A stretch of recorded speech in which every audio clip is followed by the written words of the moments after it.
What is up, everybody, and welcome to episode 67 of the LunchBox Comics Draw Stream. Today is going to be a squirrel-a-thon, if you will. I plan to be on here and try to rough out at least 5 to 6 pages and then start working on the second pass on those. I probably won't get through the second pass of all of them, but I would like to get a little dent into this first issue on the penciled pages. The last time I was on, I got the double page spread for 14 and 15, penciled and essentially ready for ink. I'm still determining where to put the sound effect on it, but I'll be working on that. And then I also, yesterday I had a great stream with Mad Mel, who's in the chat. Make sure you guys subscribe to his channel. And we did some dragons, and I did some dragon artwork, and it was a lot of fun.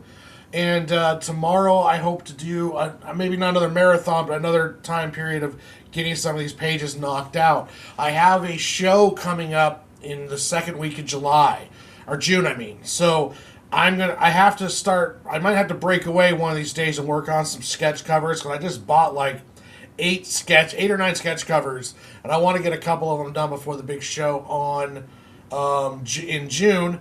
And but mostly it's squirrel, trying to get this first issue done. Right now I want to say hello to Mad Mel in the comments, as well as Apex Comics. Apex Comics said it's up to indie creators like us to strengthen the American comic industry, and that is true. We do what we can because of our limited reach, but we just have to try to put out the best stuff that we can put out, work on books that we love, and then hopefully try to get that into as many readers' hands as possible. It is our one limitation as an indie creator is always going to be reach, and that's one thing that we're always going to have to try to work to get above, is to get out there, find readers, and get our comic books in their hands, and hopefully create long-term comic fans from that experience. So that's always the goal, and that's always what we should be working towards. Just some quick comic book news.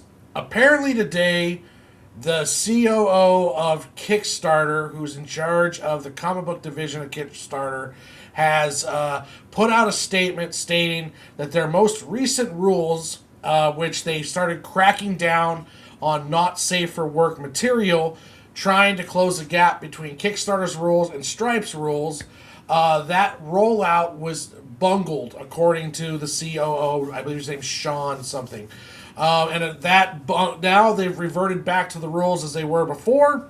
And the problem that Kickstarter was having was that Stripe, their money processor, has different set of rules than what Kickstarter does. So Stripe could shut off funding a campaign mid-campaign, or your campaign could goal fund and go through, and then Stripe could just hold the funds and say, we're not going to do it. And that was causing a lot of headache. According to Kickstarter, they were trying to fight for the creators and make it so that way they can get those campaigns unbanned and the money flowing again. Kickstarter's plan is to change their rules to get closer to Stripe, so that way they wouldn't have to worry about the situation anymore. And when they did that rollout, they completely bungled it, and it did not go over well with the comic creators and the fans of customer base of Kickstarter. So now they have supposedly pulled that back, according to an update on Kickstarter's website, and we'll see in the future where this goes, and if they're going to even try to reshape the rules again, or what happens with all of that. It's a very interesting thing, especially in the indie comic sphere. Kickstarter is an important part of the comic creators. Those who don't have money, it works as almost like a pre-order system where you can raise the money to get the book made, get it printed, and fulfill it, and then hopefully, if you set your goals correctly, you can get additional printed for cons and stuff along those lines. So it helps get these books made when you don't have the cash to get them made. If you don't draw your own books, if you have to pay for anyone to do anything on the books, it gets very expensive. If you're a writer and you're having all of the artwork, lettering, and everything done by hired help, it could run you up to $6,000 plus to create one 24-page comic book that's halfway decent. Now, you can find people who work cheaper, but even in the cheapest sense of the word, it's going to cost you, at least $2 or $3 grand to get a comic made, and that comic may not even be the best quality in the world. So it is a very expensive venture to get these things made, and usually the turnaround is very low for these creators. That's why the prices are as high as they are with some of these creator-owned books. That's why we have to do things as getting special variant collector's covers and other stuff, higher print qualities, because we don't have what they call an economy to scale when it comes to printing. And what that generally means is the amount of books you print lower the price of each individual book. It works the same way with printing t-shirts, stickers, etc. along those lines. If you print out 20 books, you're going to be paying more per book than you are if you printed out 100 books. Now, in my case, with the Adventures of Cig and Joe, I have a 262-page or 26-page graphic novel. Now, I haven't found a new printer yet, but at Comics Wellspring, when I last did a quote to get 30 books printed, it was going to cost me over $17 per book. So now, if I'm going to sell this book, I'm going to have to sell it for at least $25 to see some money back. If I'm doing what some business people have told me to do, you do it twice to 3 times the production cost. So if I did that, I'd be charging, almost $34 per book. No, it would be, like $34 per book. Not counting the fact that it can cost me anywhere from $10 to $15 in the United States to ship one graphic novel, depending on the state. So right there, that bumps the book up to almost $45. So if I did a Kickstarter, I would have to ask $45 per book to make sure that I can fulfill the campaign and get the books printed. So that means I'm going to have to set my end goal up even higher. So I went through this before, and I'm going to make a full video on the cost of doing a Kickstarter, as well as the cost of production for anyone out there who's wondering or trying to get into this comic book deal. So that's the reason why I'm no longer going to print out Cig and Joe graphic novels, and I'm going to put it out as a web comic until I build up an audience to make it worth it. Because printing out 100 Cig and Joe graphic novels when I'm selling maybe 1 or 2 a month, if that, doesn't make any sense for me to have a whole huge stack of them piled up back here if they're not moving. So I'm only going to print out books that are moving, make it worthwhile to do a printout. I'll do one printout of like 30 books. If that doesn't move, then I'm not going to get any more printouts, and I'm not going to do a Kickstarter, essentially. It has to be moving in order for me to do a crowdfunding, because I am paying out of pocket to have them printed. I'm paying out of pocket to have them made. So doing a Kickstarter doesn't make any sense if you're not moving enough to actually do the Kickstarter. Not counting the fact that every variant cover means you have to get a minimum print run. Most comic book print companies have a minimum print run of 20 to 25 books. So if you do a Kickstarter and one person gets variant cover B, I have to get 20 to 25 of them printed out in order to get that one copy to fulfill for that person. So there's a lot of Kickstarter expenses that comes into running one of these campaigns, and trying to figure out how to get the price of all this stuff done with the fluctuating costs of the market. Like Comics Wellspring at the end of March was $11 per book for 20 of them. By the end of April, it was going to cost me $17 per book for an order of 30. It would probably have been closer to $20 per book for 20 of them, because it goes up exponentially as you get less and less books. So it's just not worth doing a Kickstarter for if I have to sell my book at $45 with shipping. That doesn't make any sense to me, and I'm just not going to do that to the consumer base. So there's lots of stuff going on right now with comic books. There's lots of stuff going around with the inflation and all the other things that are affecting the costs of making these things, and it's making it much harder for us independent comic creators to get these things made. And the prices are going to start showing and fluctuating. On top of that, comic books are kind of a disposable entertainment deal. So then People don't want to spend $35 for a 24-page floppy, no matter who's doing the cover on it, especially if that is not going to be a collector's edition enough to make them money down the road. If a famous comic book creator who has clout underneath their name creates a $35 comic book, it would make sense because that comic book could go up in price because of the rarity of it and who made it. But if it's some guy like me that no one knows, then my stuff is not going to be going up in value no matter if I print one book or 1,000 books. So that's more of the stuff that comes into this whole thing, as the comic creators out there already know. So it is a very expensive thing to get into. But without any more talk about shop, let's get back into this Squirrelathon marathon, and we'll start working on some pages here. Let me get the screen switched over. Boom.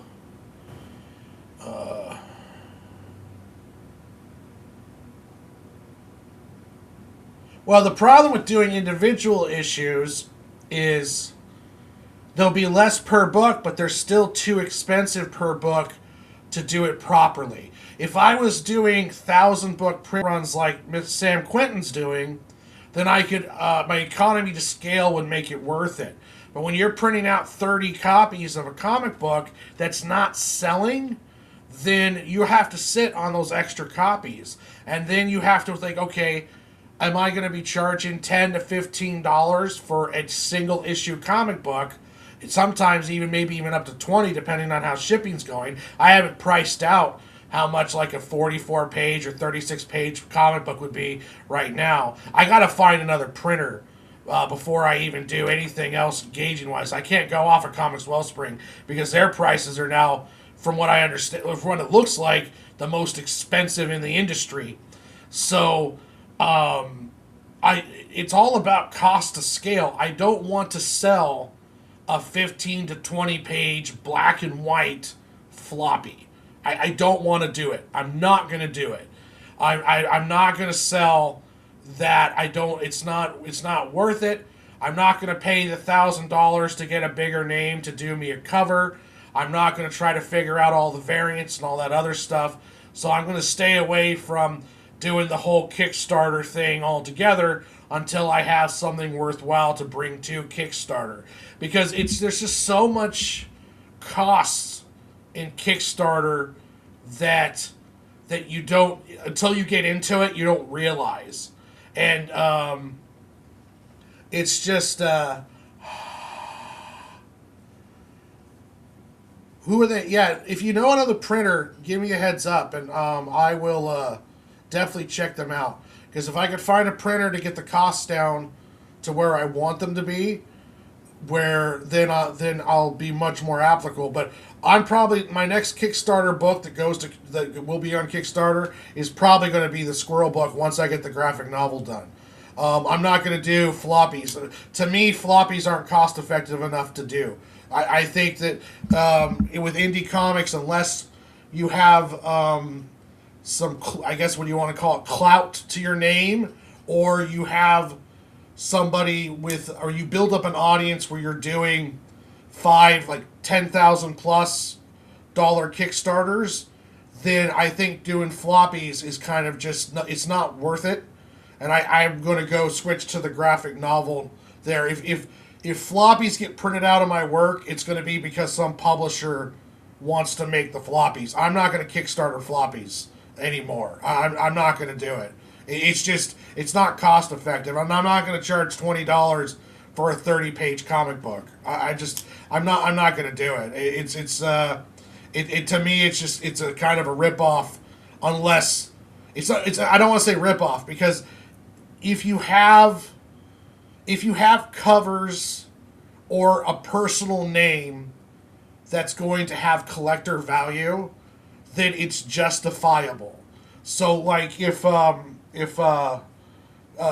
Tucci wants to do a book, then that's us. If I can get like a John Stinsman to do a cover, that's a collector value. But just Warren Brown or Lunchbox Warren doing black and white squirrel books is not going to gain in value for a collector to justify paying $25 for a floppy. or $15 before shipping for a floppy. It's just not, it doesn't make any sense. Now, if I found a printer that could do that, but everything's going up in price right now. So shipping's going up in price. Comic book printing's going up in price. So until that stuff levels out, it's just not worth it for me. Like I don't need to do a Kickstarter in order to sell a book. I can just,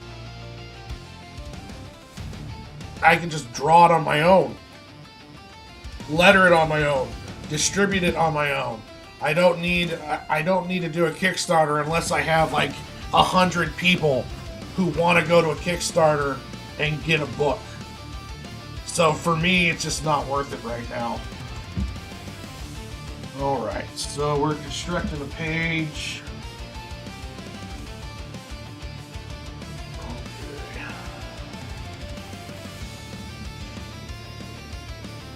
Yeah, even with the LunchBox Warren exclusive cover, no one, my name's not big enough. Maybe not yet, but not big enough for people to care right now.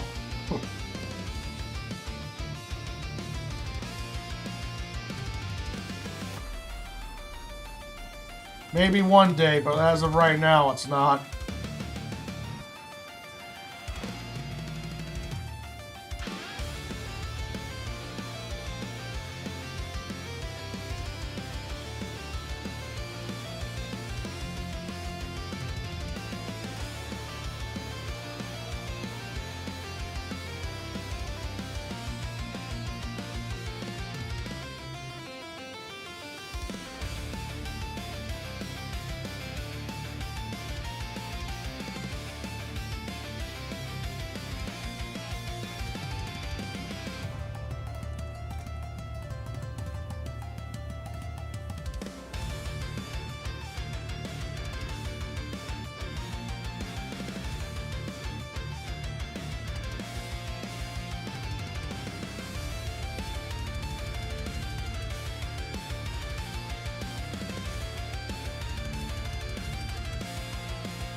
Yeah, I plan to stream for about 5 hours today, so I'm gonna be in this on the long run for this one.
Yeah, there's been a couple.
And Kickstarter's kind of, I don't know.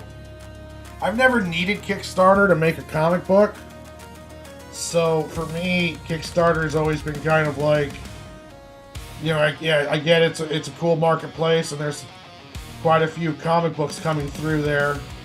But honestly, it's kind of like, if I don't need it, then it's a lot of work for a small payoff if you don't bring people in.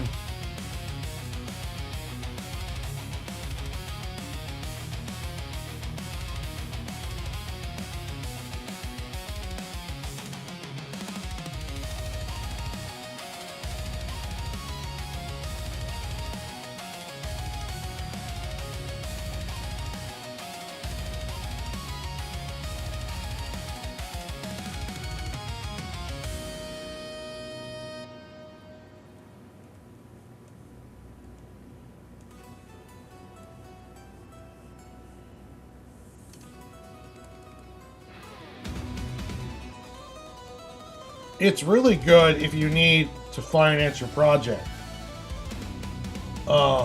It's really useful for that.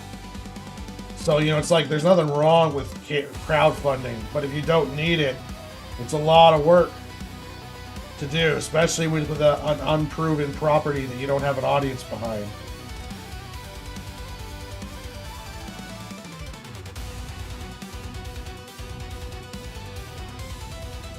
Yeah, it'll be, like I said, the Squirrel book will definitely be going to it, but I need to build more of an audience. And I definitely need to build an audience around Cig and Joe.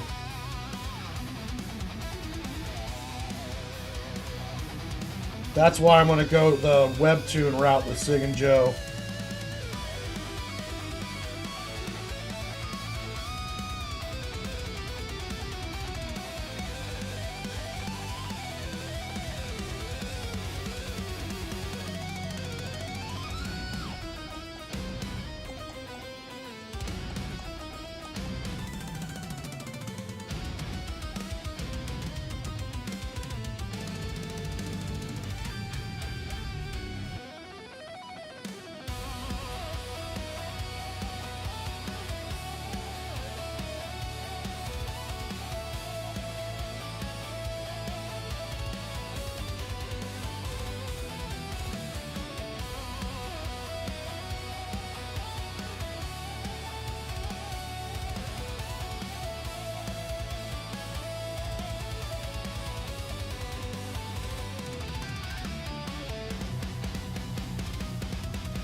I definitely have more of an audience than I did when I first ran my first Kickstarter.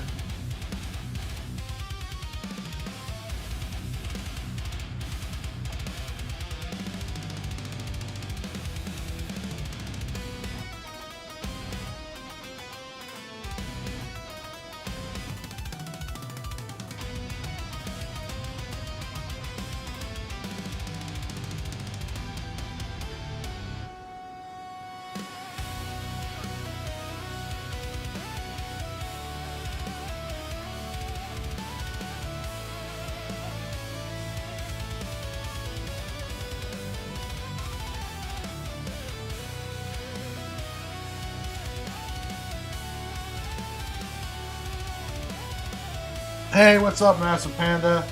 Yeah, today I came on early because I planned to be on here for like 5 hours. I'm doing a long stream today. I'm gonna try to rough out a few pages.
So, a massive. If you don't mind me asking, who do you go through for printing with your books, or have you had to deal with that much as of late?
Oh, okay.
Oh, I see. You know, that's an interesting thing you brought up, Panda, because it's like I battle with like when you do something. So you start off with a comic book, and you make issue 1, issue 2, or maybe just issue 1. By the time you get done with it, you've learned a lot. And then you can go back to the stuff you did previously before you learned the new stuff and be like, I could do this so much better. So it's like constantly fighting this urge to go back and like redo stuff and stuff along those lines. And it's something I fight with all the time with my books, with Cig and Joe, because like I did 226 pages. The last issue of 76 pages looks a lot different than the first 44 pages of issue 1. The storyline moves differently. It's just stuff that I learned. So it's like an urge to go back and fight, to not just be beating the same thing to death over and over again, but at the same time making a better product.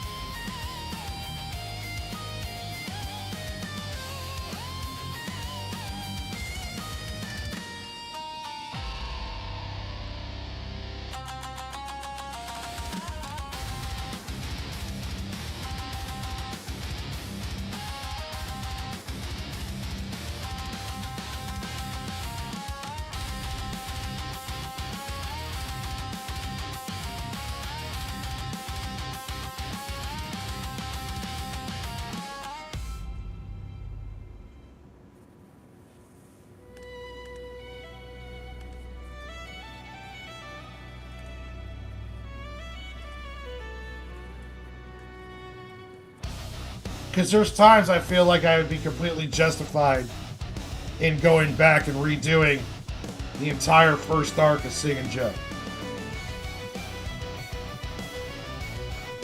But there's got to be a point where you just move on and take the lessons that you learn and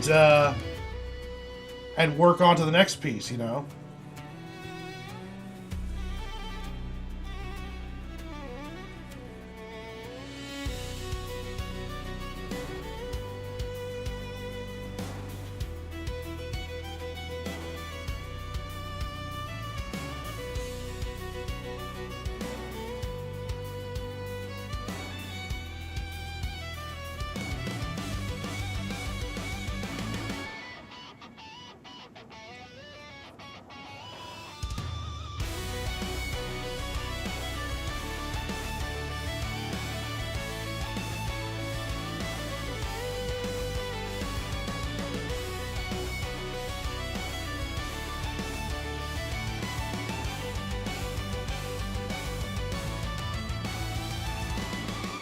Hey, what's up, Ichthus?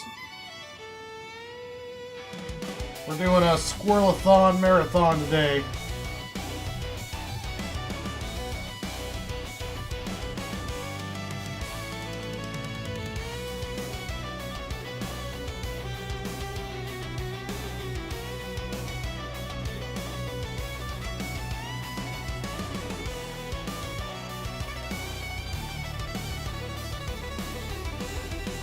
Ah, I see, yeah.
Yeah, always a pleasure listening to come to the chat. Welcome aboard.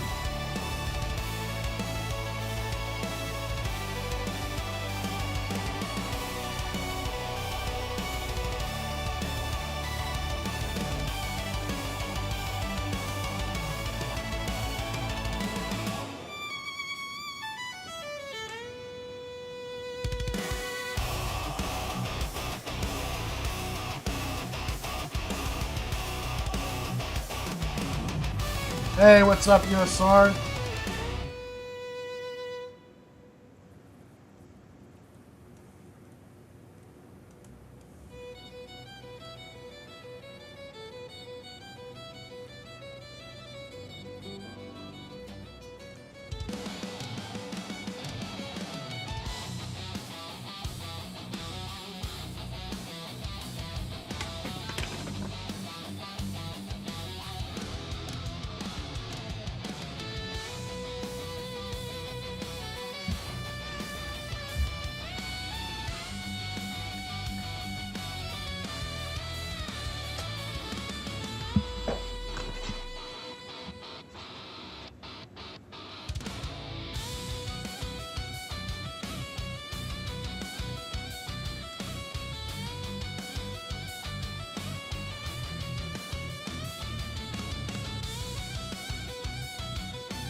Very nice.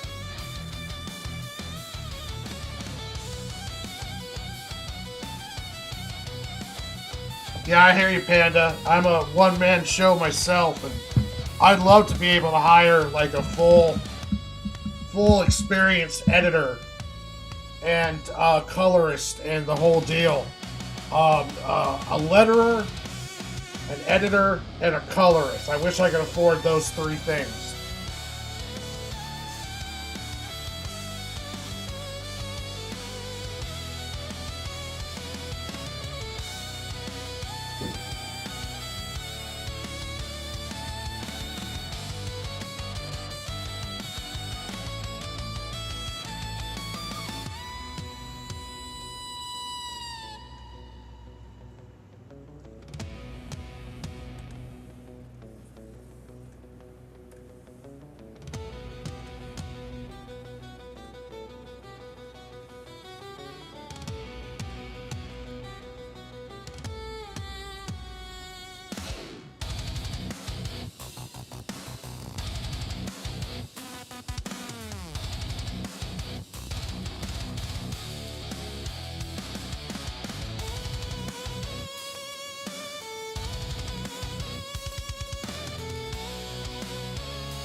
I like the sentiment of that theory, but I think it has more to do with gas prices and paper costs than it does anything else.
Yeah, I'm just saying, Panda, I want to see your work.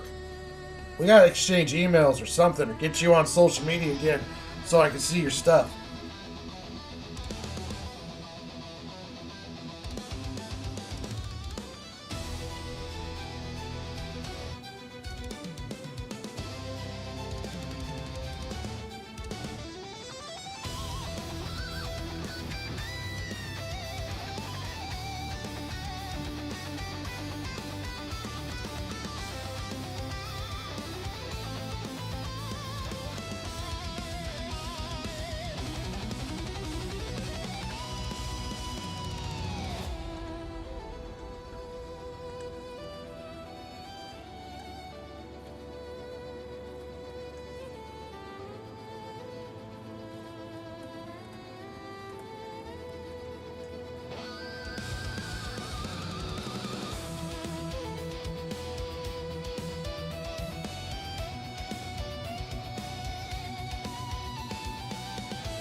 Yeah, make sure once you do, add me on whatever platform you use, and I would definitely love to see your work.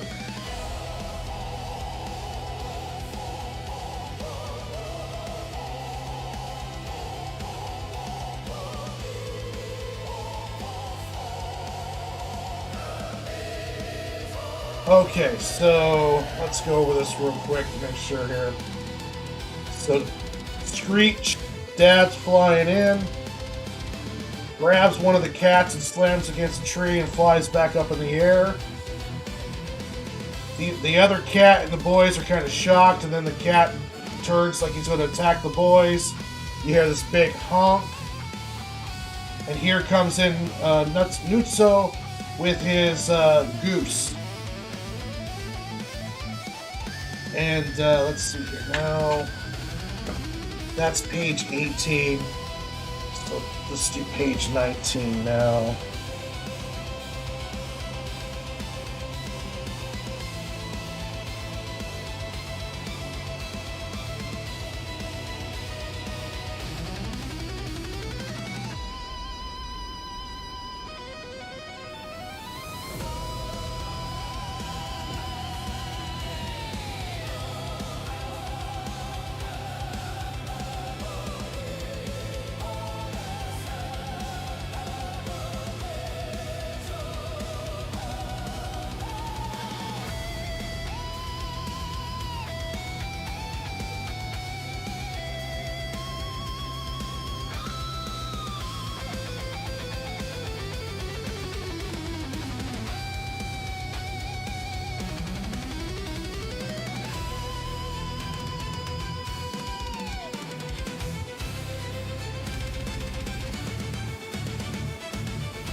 No, I haven't figured out how I'm going to do it yet.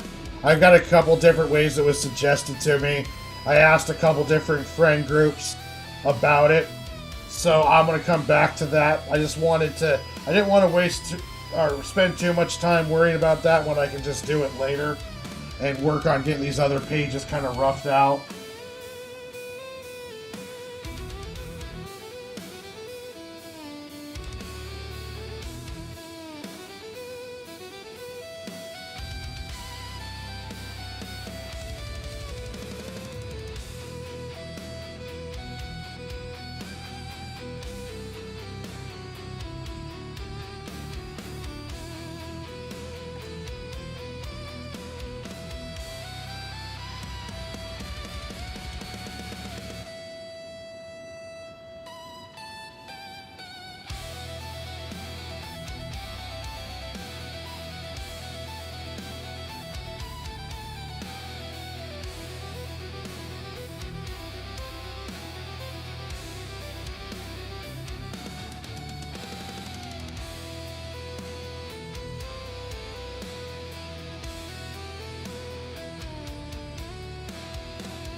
Okay.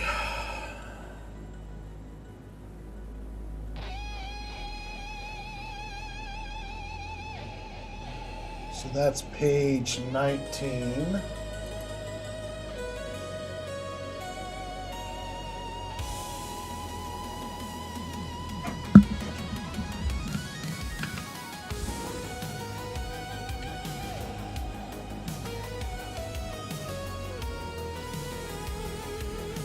That's a pretty common thing, USR, and for lots of artists. It's one thing that, you have to. It's a balance between, like, can I make this better, or am I just going to waste time constantly tweaking and working on it? And especially in comics, you can find yourself getting obsessed with one panel, trying to make everything perfect. Then you have to kind of take a step back and realize, well, wait a minute, they're only going to look at this panel for maybe tops 30 seconds. So you gotta like, you're doing all this extra work, especially on digital, because you can zoom in, and so you can zoom in and you're working on this minute detail that they might not even notice. So there is a balance on this where you're trying to make it look the best you can, but also not overwork it to death to the point where it's like you're just not getting anywhere or you're taking way too long. So it's a balance between the two on it. And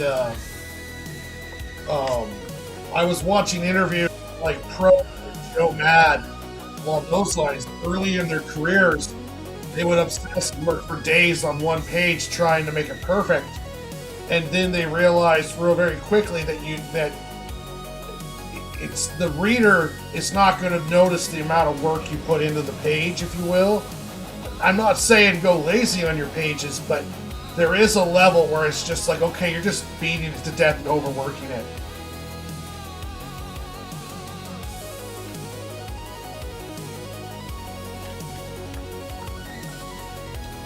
It's like with Cig and Joe.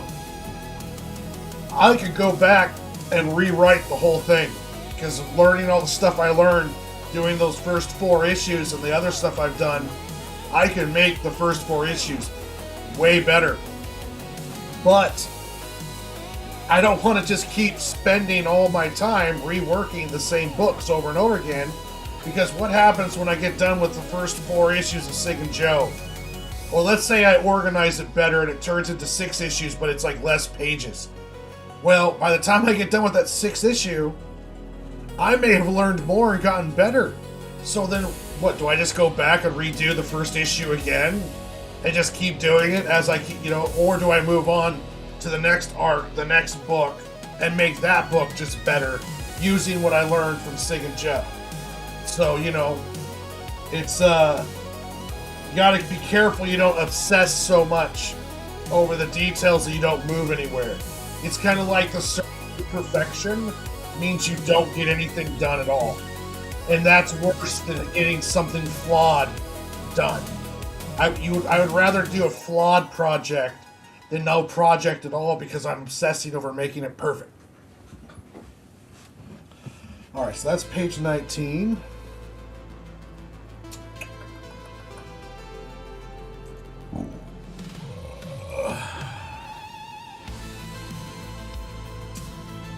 Alright, page 20.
city whispers secrets in the dark. Footsteps echo in the empty park, chasing shadows. Yeah, it's not productive, but it's very easy to do. It's very easy to obsess over the details because you want your best possible work to be out there. But then at the same time, you've got to kind of, you got to be realistic with your expectations. You can also, it's like, you know, a good product, like anything good is paved with lots of bad stuff. Like what is like, you'll write 10,000 words before you write 100 good ones. You know, you're gonna draw hundreds of pages before you actually get some good pages. You know, thousands of pages to get to those good ones. And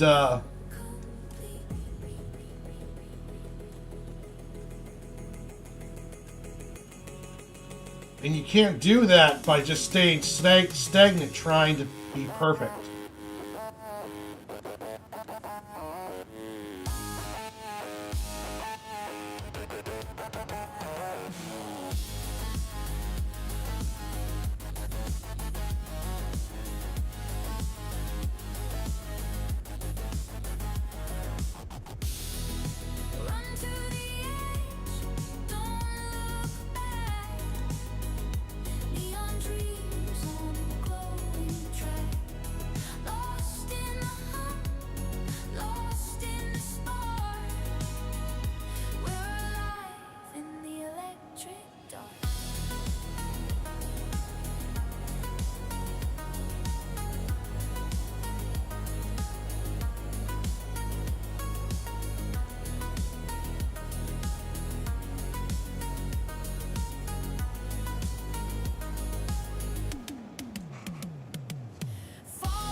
That's very true. But here's a lesson that I learned, and it carries over into art. And I learned this doing a lot of like production jobs and everything else. Speed comes with experience. So if you want to be faster at drawing, you just have to keep drawing. And as you keep drawing, your speed will increase because you're making less mistakes and you have more confidence behind your pencil strokes. So speed isn't something that you should concentrate on trying to improve.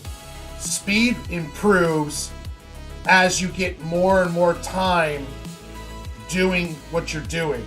When you're spending less time trying to figure something out.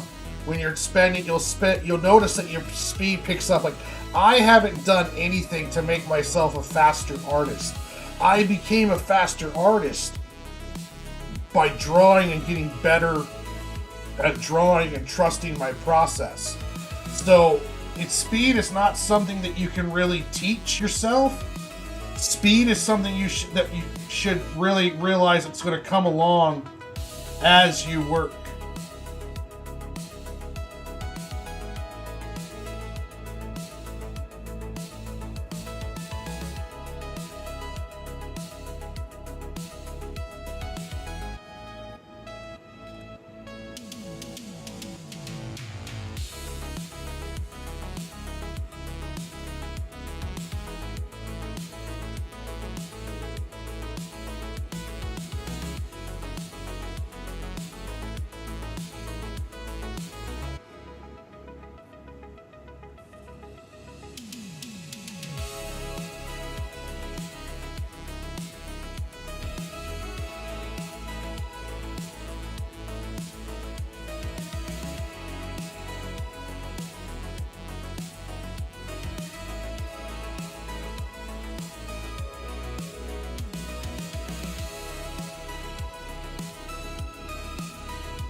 I mean, don't get me wrong, I'm sure there's stuff you can do to practice to become faster. But honestly, if you want quality and speed, the best way to get quality and speed is to work on the quality, and the speed comes along naturally because you're just more confident and you're not like when you're a newer artist, you're more in a discovery mode, like how do I draw this, how do I draw that? And that's one reason why doing like character sheets and practice pre-drawings are always helpful, because by the time you're getting on your pages, you've already drawn the character, so many times. Like I can draw Cig and Joe in my sleep now. When I first started, it was trying to figure out, like, okay, how does this go? Where's this move? Now it's much easier for me to put Cig and Joe in different positions because I've got a lot of practice doing it. So speed will come along if you just work on your quality and your process.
Yeah, I haven't quite got to that point yet, Panda. I usually try to do pretty tighter. Well, I do tighter pencils actually than when I first started. But then I do inks. I wish my pencils are faster, so I can do tighter and not do too, not waste, not like give up too much time. But yeah, I don't go to ink without unless I have a little bit tighter pencils.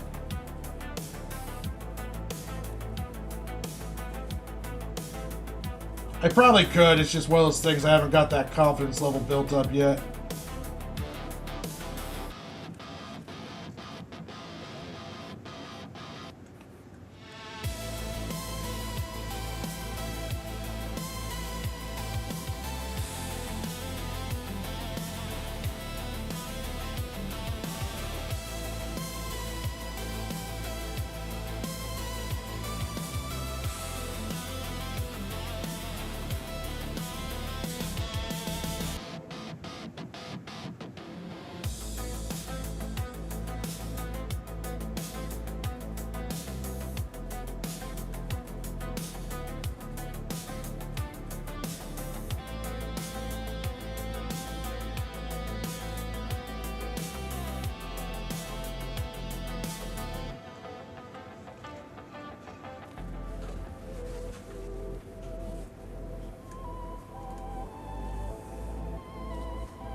Okay, guys, this is what I got so far. They're real rough, so bear with me. Let's see. Hold on. So the two cats come up on the boy on our three heroes, the boys, and they look like they're going to be pretty much eaten. Then here comes in the chief of the squirrel tribe, the leader, Stark's father, and I'm calling him Scar. And he's riding his bald eagle, comes riding in. He swoops down, snatches up one of the cats, and they slam him into a tree. Then he flies up in the air right here.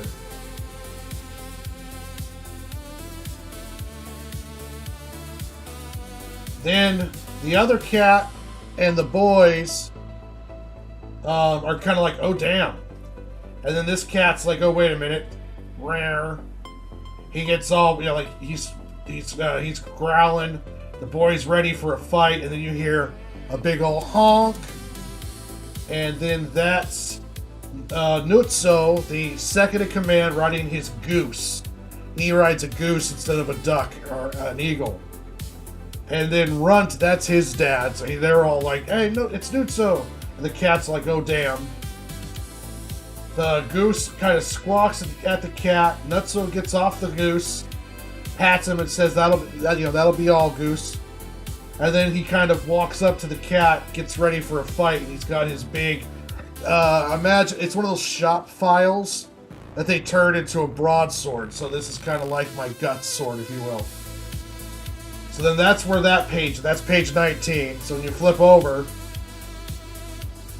we're going to go to a shot of Scar circling the cat that's on the bottom of the tree here. He flies around the other side of the tree. He runs down the eagle's wing. He jumps off the eagle's wing. Now he's running along the tree trunk, around the tree to behind the cat. Then he leaps off and he spears the cat through the back of the head right here. Then this cat will be done. Then the next page will go back to Nutso fighting the other cat, which will just be probably, let's see, this is page 22. So that'll be, on the next page, I'll have this cat collapse down, Scar standing on top of it. In the background, you will see Nutso and the other cat, and then we flip the page. It'll be Nutso taking on that cat. That'll be 2 pages. And then that'll be the wrap-up of the fight at that point. And then we'll go into some dialogue, and then I'll introduce the insectoid. So we're moving along pretty nicely on this. It looks like chicken scratch right now, but I'm really liking this sequence, especially the running around the tree part.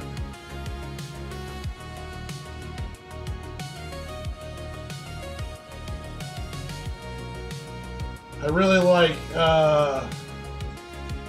this shot in the top panel right here too. That's gonna look nice once I get it all cleaned up. And yeah.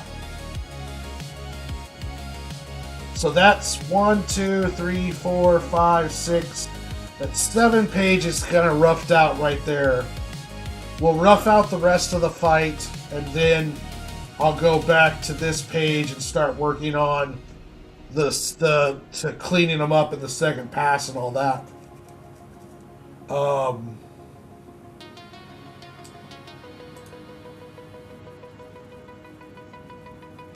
Yeah.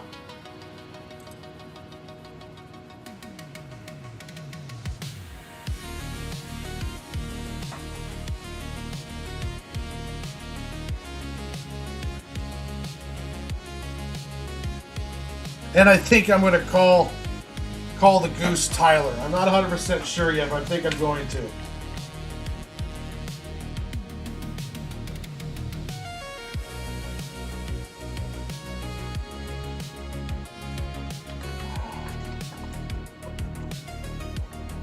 Oh, excuse me.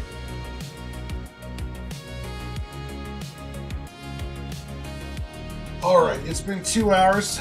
Give me a second here. I'm gonna gonna stretch a bit.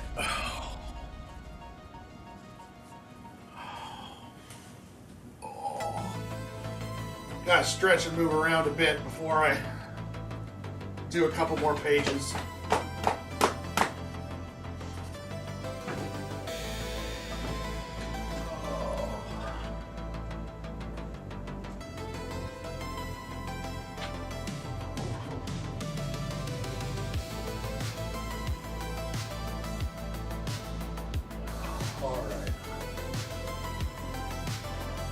Yeah, you can't sit too long when you're doing this stuff.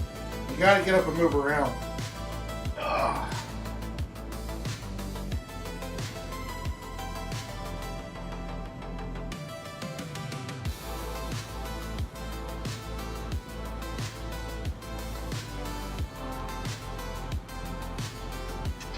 All right.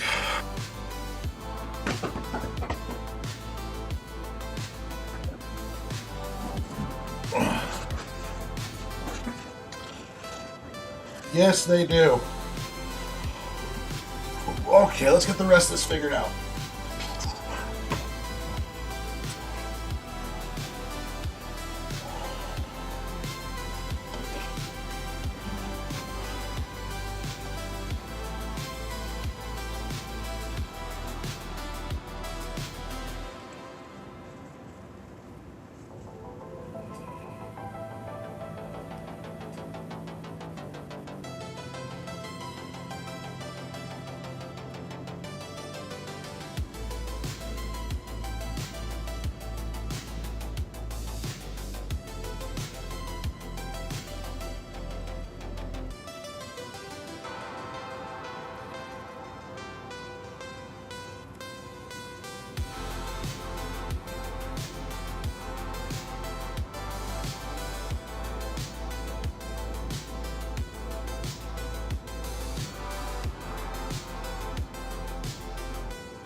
I think so. So far, I've done a couple. I think the most I've done on Art Brothers is 4 hours, and I know I did another 4.5 hour stream one other day. So I think this will be the longest stream I've done yet.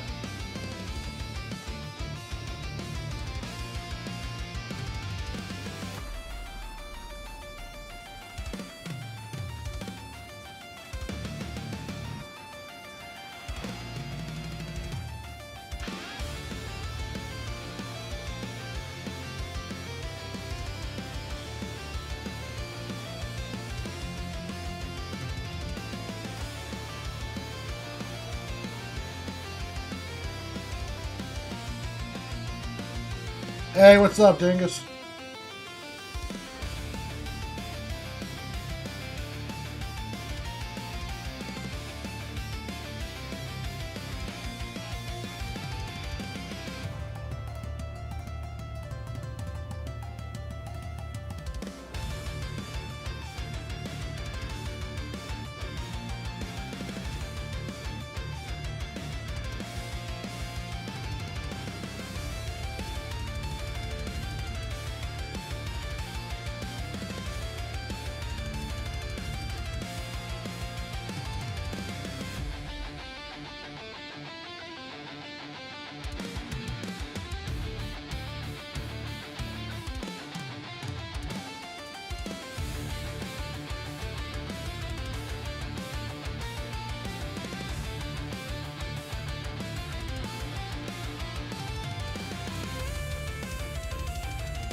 Oh, that's right. Did you get so you got the deluxe? So you got early access?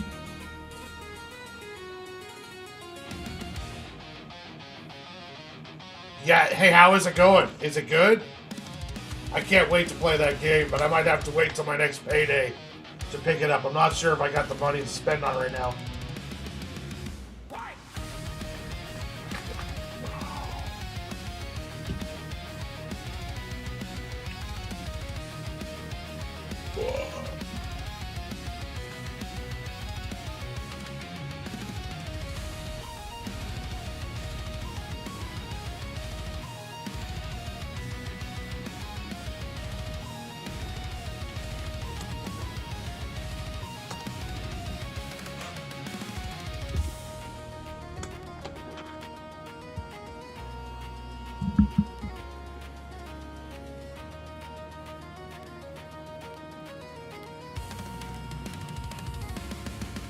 Haha, nice, nice.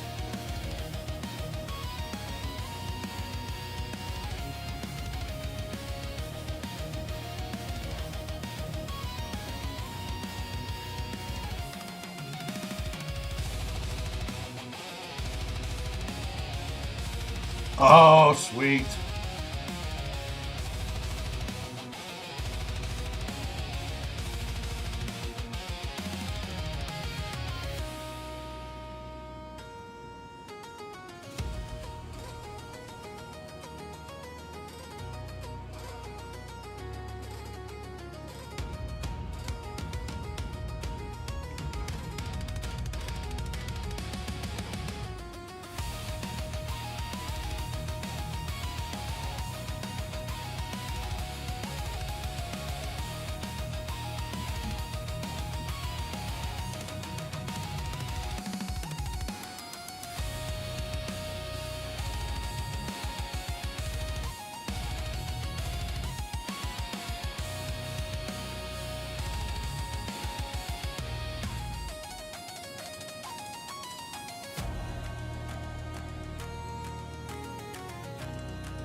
Yeah, I saw that. A complete reversal of course. And they admitted they botched the holdout.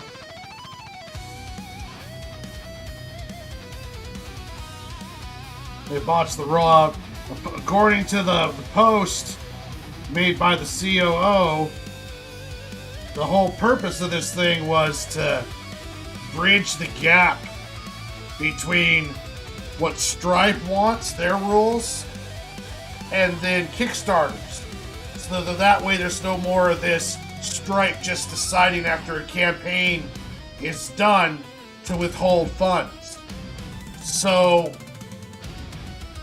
they were trying to change their rules around so that would happen less. And then apparently because of the fallout, they decided to back off. Well, yeah, so it was such a bad backlash from the customer base and the creators that they reverted back to their old rules. Now, Stripe can still ban campaigns and refuse to fund. Stripe can still do that stuff. The whole purpose with Kickstarter was trying to do was to bridge the gap and get closer to Stripe rules. So that way they wouldn't have any more campaigns being put a stop on by Stripe. So essentially nothing's changed. Everything they were trying to do, they went back on. So it's just like it was before they did the post with the new rules. So it's apparently that's what the Kickstarter post said.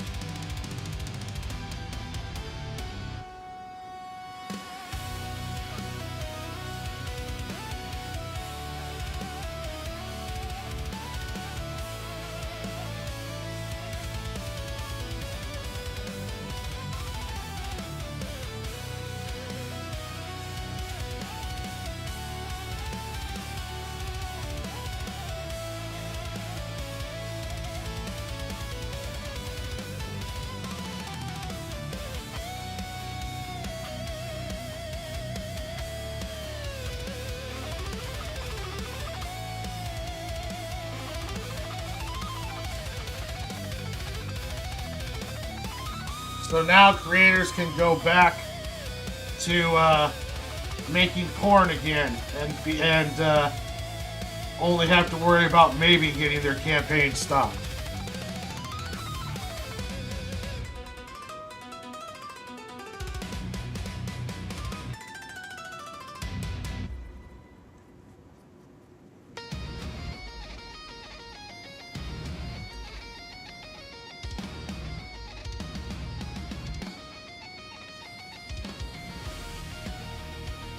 And the gooners can go back to getting their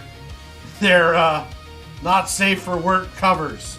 So everyone is back to where it was before. Crisis averted. Porn is now available on Kickstarter again.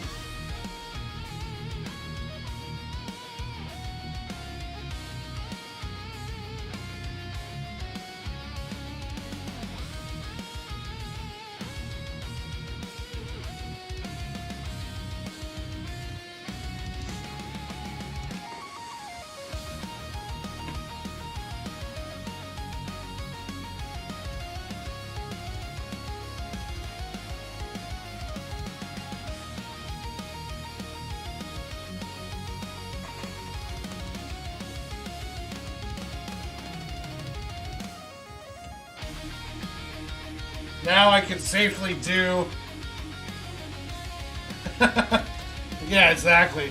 Now I can do that cover I wanted to with the squirrel female with the huge knockers, and then do the not safe for work nude squirrel female, and do that. I can now do that cover for the Squirrels Saved Longview Kickstarter. Who wants to see some big old squirrel boobies?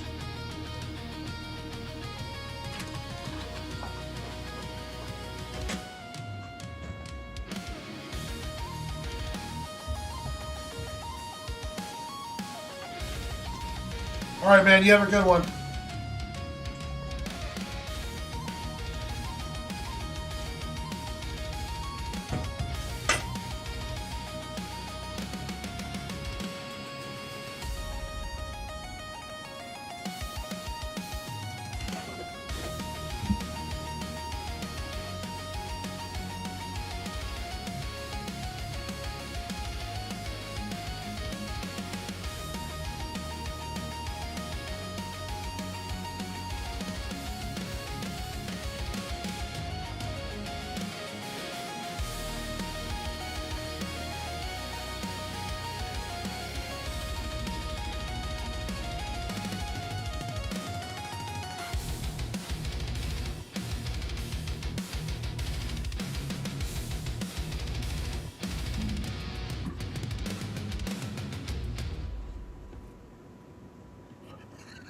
Yes.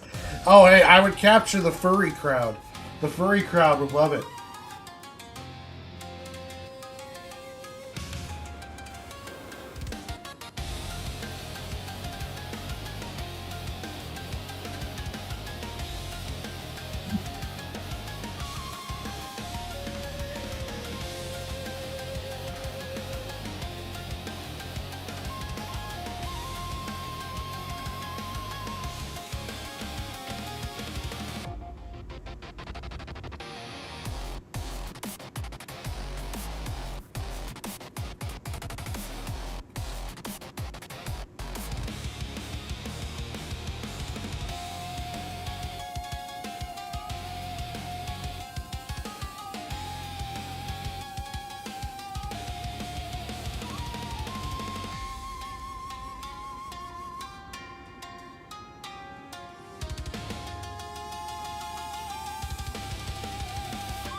Oh, yeah.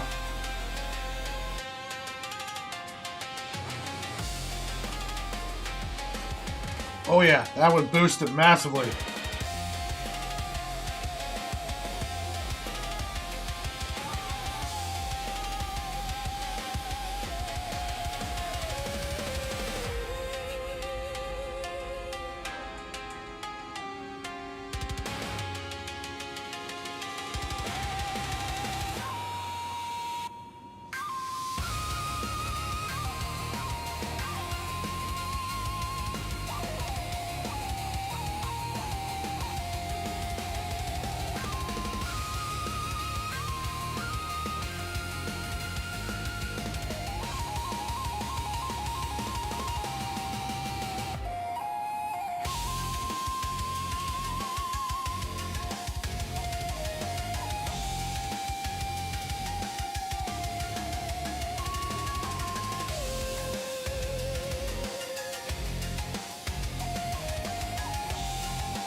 Yeah.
Okay, so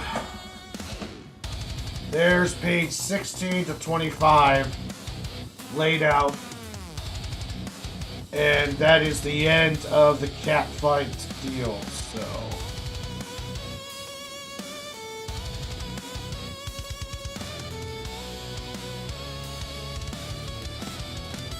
Alright. So. Leader swoops in.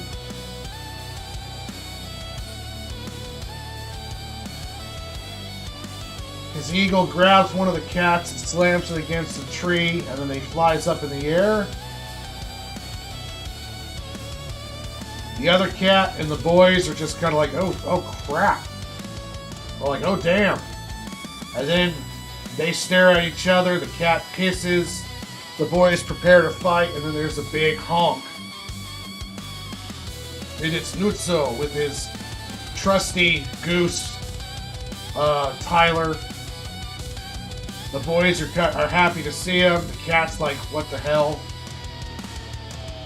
The goose lunges forward to the cat and it jumps back. Nutso gets off the goose and Tyler tells him it's okay, he'll take it from here. And then he's like, here, kitty, kitty, kitty.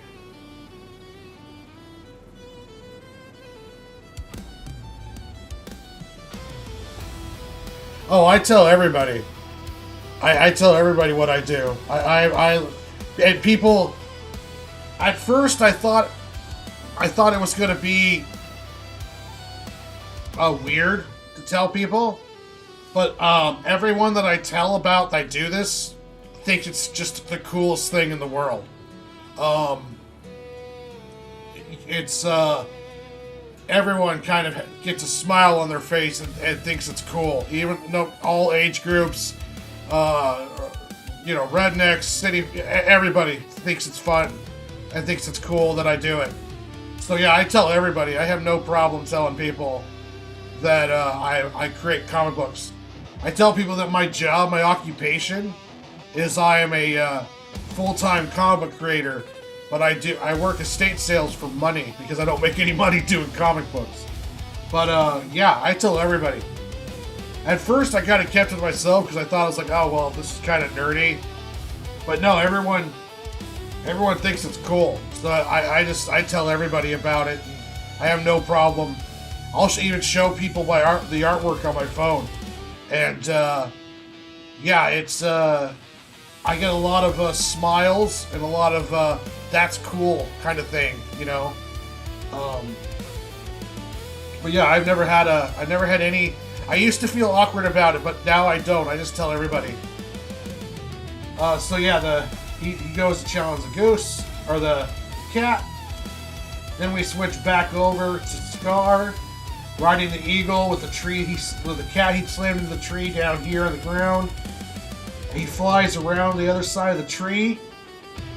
He runs down the wing, jumps off, runs along the side of the tree, around it to where the cat is, then leaps off and spears the cat.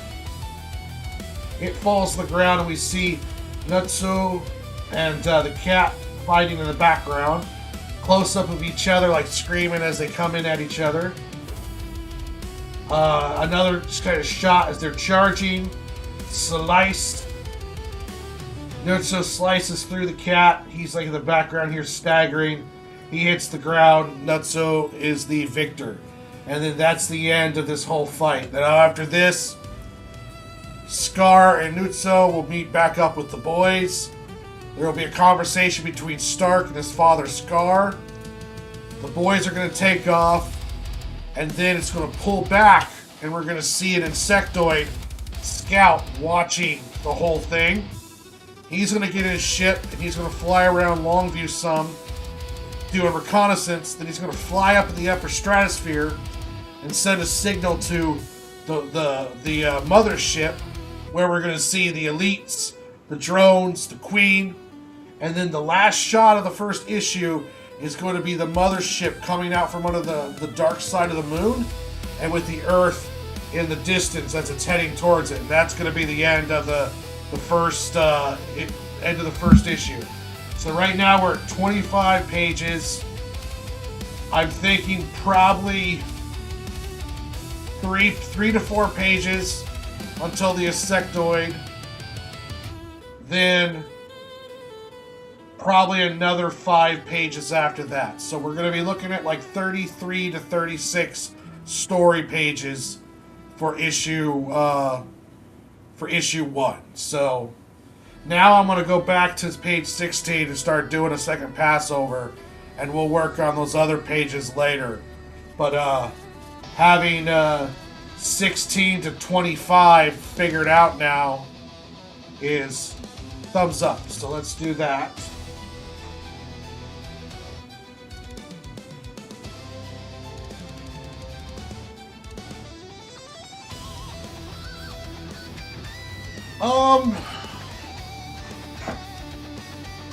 I put a good like 2 months in the development of this. Getting the script right, doing the character designs, figuring out what I needed for the first issue. Yeah, it was a good couple months of development, working on getting this bad boy ready.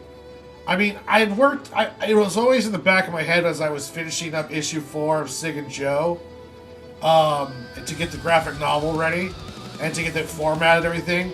But when I really stuck down into production of this, I'd say a good two and a half months of just developing the story, working on the script, figuring out where it's going to go from the beginning to end. And even now, like, there's stuff that's come up while I've been drawing this. Like, Martha gave me a really great suggestion on some tribe stuff, and the more of a mystical element to the tribe. And there's other things. I've added a whole scene with Stark and his girlfriend, just stuff to fill it in. But yeah, it's been in development. I mean, technically what I'm saying is it still is in development. I'm still working and developing and adding to the script as I go. But yeah, to get to the point where I was doing pages, a good 2.5, almost 3 months. And then now I'm, heavy into for the pages to get those done for the first issue. But yeah, it's been quite a development, really. I did the first 17-page one-shot in like a little bit like a month and a half, if that. And that one I knocked out really quick, but it's not nearly as in-depth as this one is. This one, the squirrels have dialogue and costumes, and the insectoids are more fleshed out, and the story's more fleshed out. But yeah, this has been pretty heavy work for me. Lots of time into it.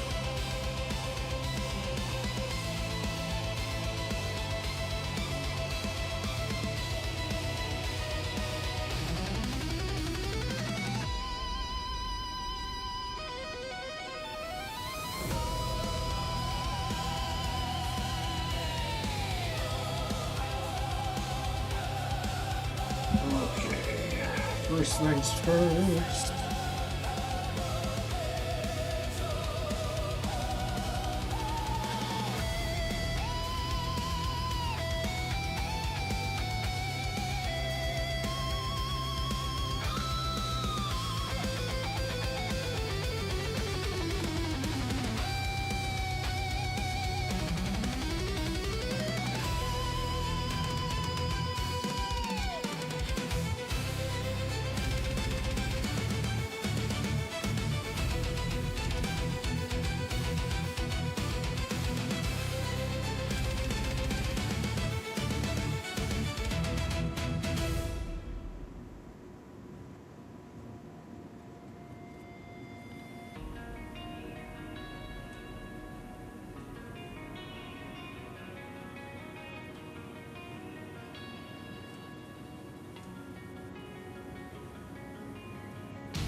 I'd have to look back. When did I start doing the pages on this?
Okay, so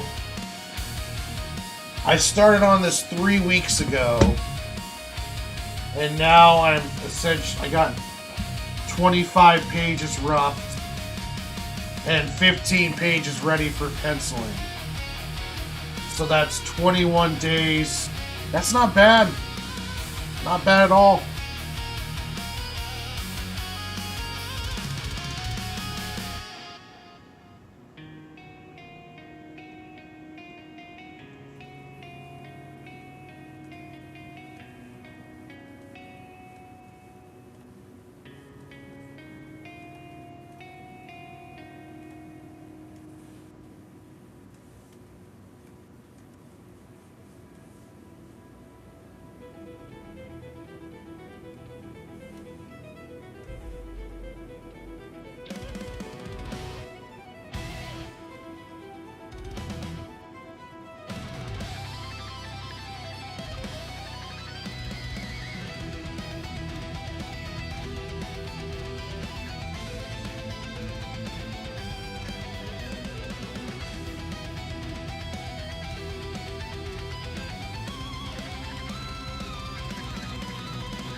Yeah, 3 weeks since I started the first page of pencils.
I guess time flies when you're drawing squirrels.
What's up, Orange?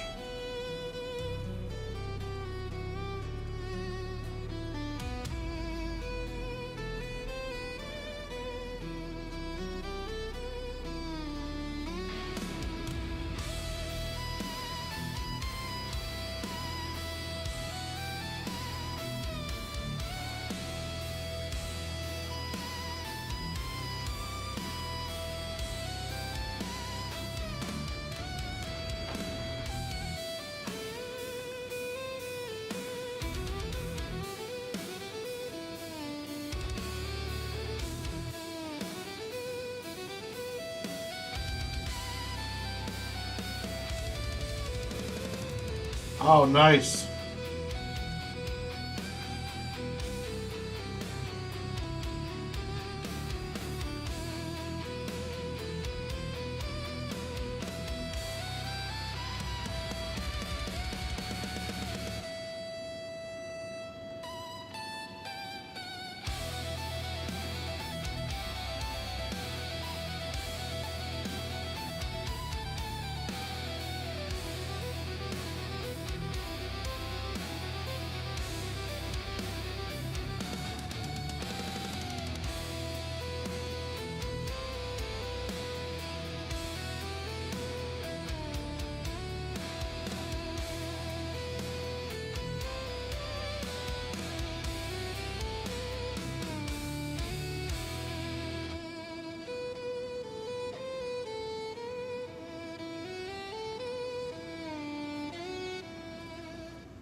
Yeah, day's been good. Got a haircut today. Got some laundry done, and then now I'm on a 5-hour draw stream, working on getting ahead on some pages.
Thank you, thank you.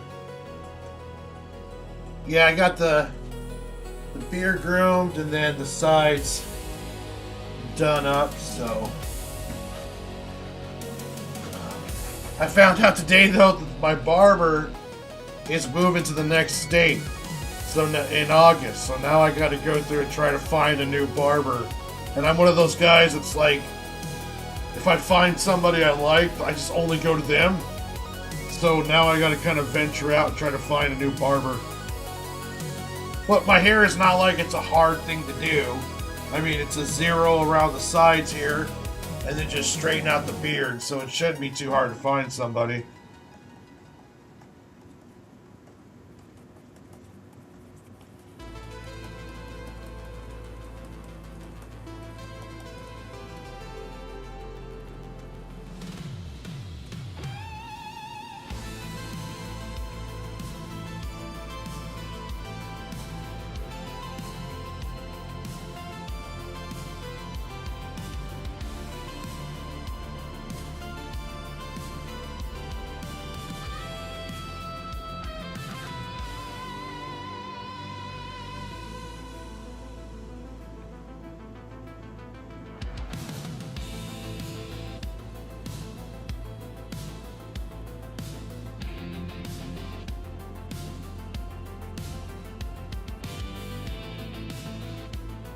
Yeah, essentially like my mustache, when it grows over and starts getting into the mouth, that's when I go in to get a cut, usually. Like the sides will grow in a bit, the beard will get kind of bushy, but once that mustache starts growing into the mouth, I have to go get it done.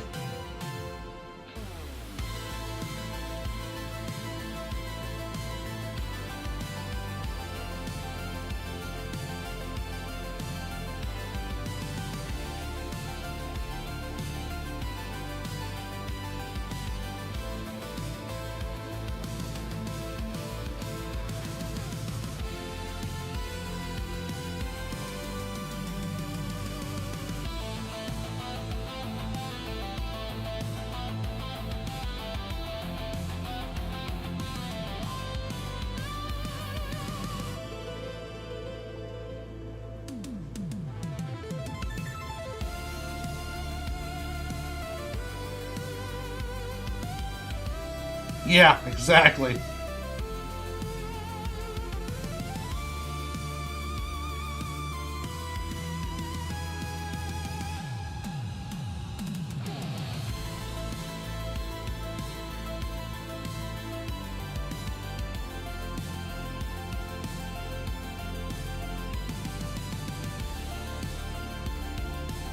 Oh, Dingus, he's doing a 6-hour stream on his Twitch. He got early access to the Lego Batman game. He got the deluxe package, and people who got the deluxe can play it today. And he's absolutely loving it.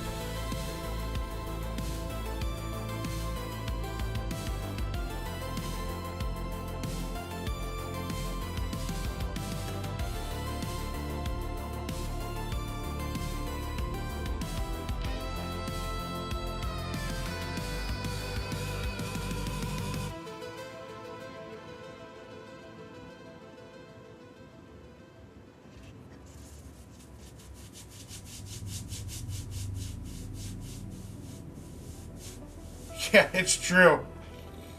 I'll get stuff stuck down in here that I didn't realize, and then when I go over to my parents' house, they got a little chihuahua, and when I hold it, it just starts like going through my beard trying to find food.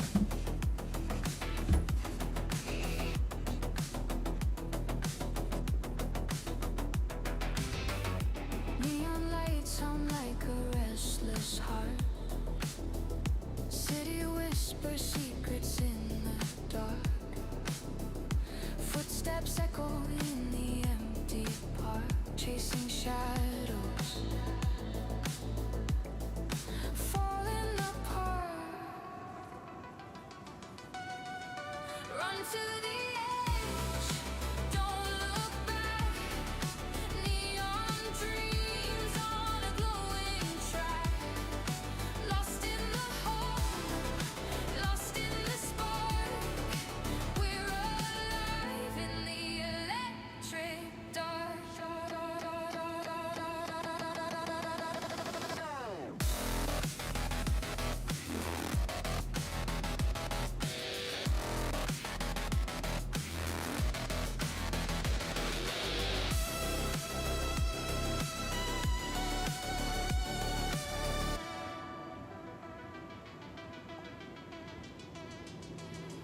Static buzzes, a signal breaks through.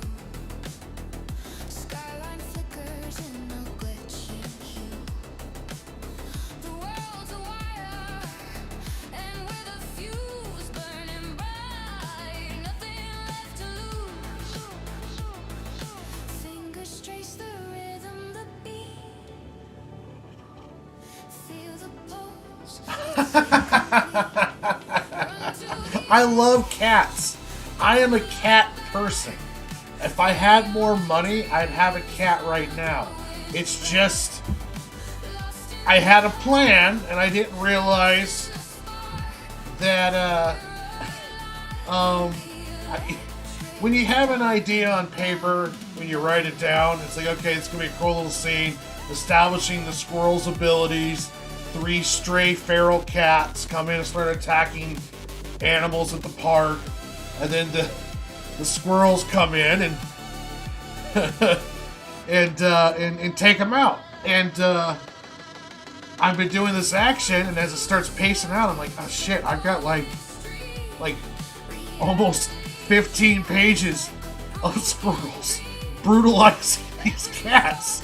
And I'm just like, oh Jesus. Pixels in the grand machine.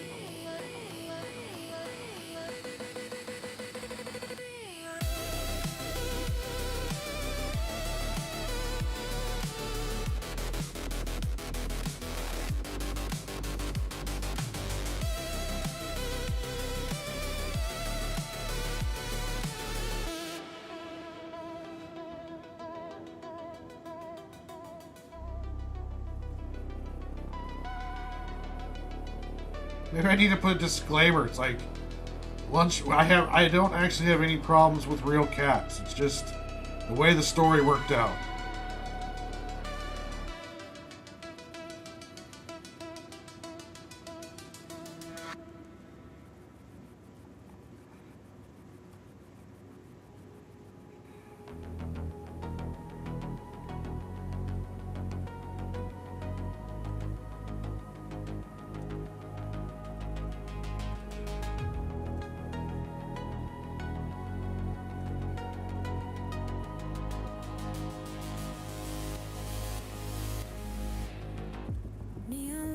tongue like a restless heart.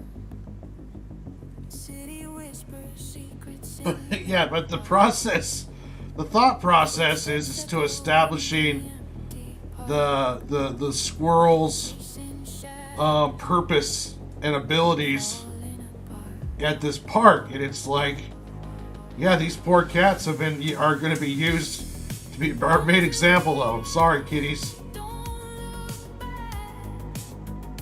Neon dreams on a glowing track.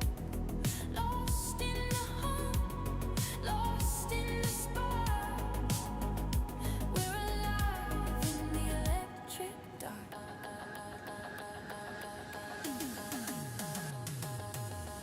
Static buzzes, a signal breaks through.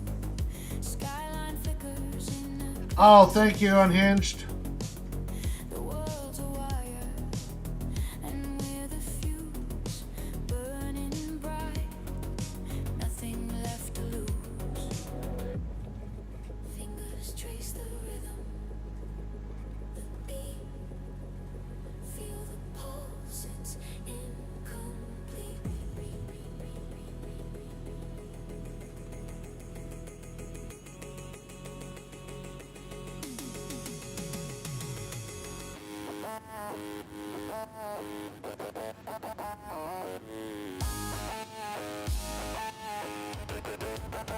That's funny though, Bad Bell. It's like, yo, you got something against cats, dude? Like, no, I don't. Come on now. Run to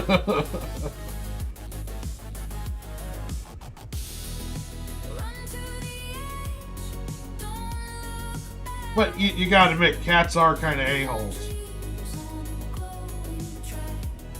Lost in the hum, lost in the spark. We're alive in the electric dark.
I don't know about this top panel.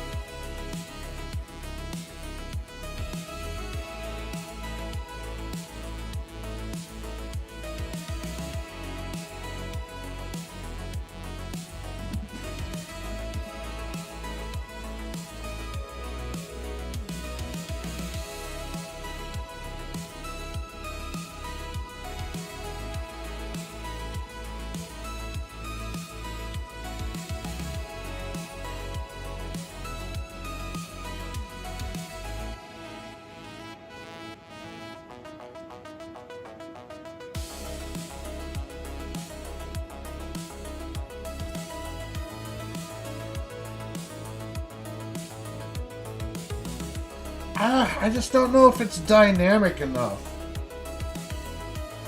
Like the bottom three I like. But this one, I think I can do better. Okay, let's see here.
I'm looking through Google right now for a good shot that I can use as a reference.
All right. Come on. What? See, I found a couple. Let's see if I can work this out better.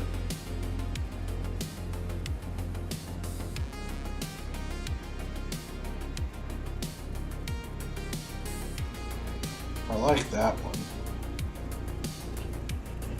Okay. Let's see if I can do this.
Yeah, I like this is a little bit better, I think, dynamic wise.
Yeah, that looks a lot better. So this one's ready for one more pass over. But let's see here. So let's see here, boom. So this was the original, and this is the new one, and I like the new one a lot more. So.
That's good.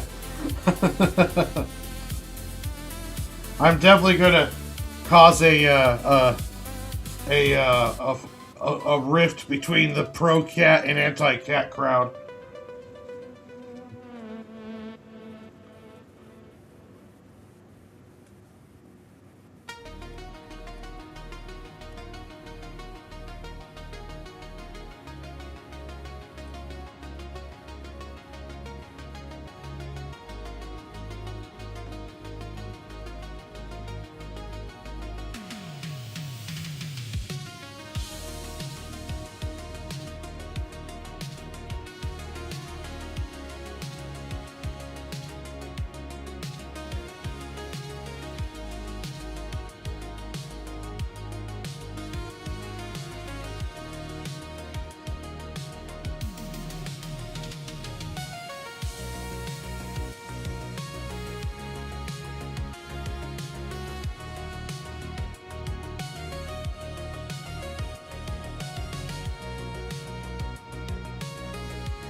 Yeah, 3.5 hours in, buddy.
Like total or just this issue? Because right now I've got 25 pages roughed out, 15 penciled. Today I've done 16 through 25, and there's probably going to be 36 for issue 1. I'm guessing around 100 to 120 for the whole thing.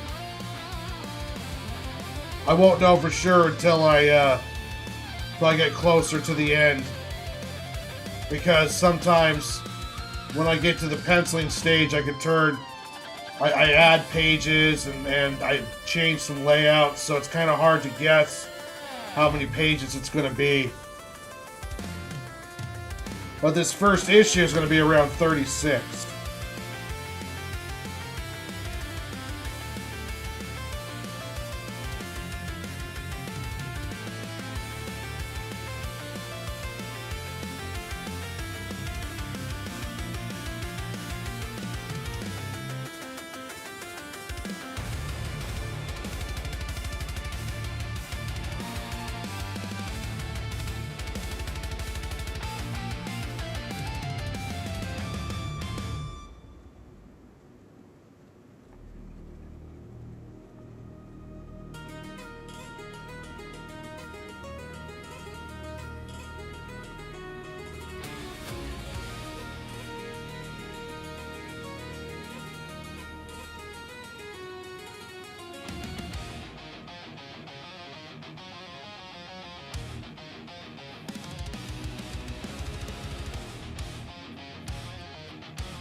All right.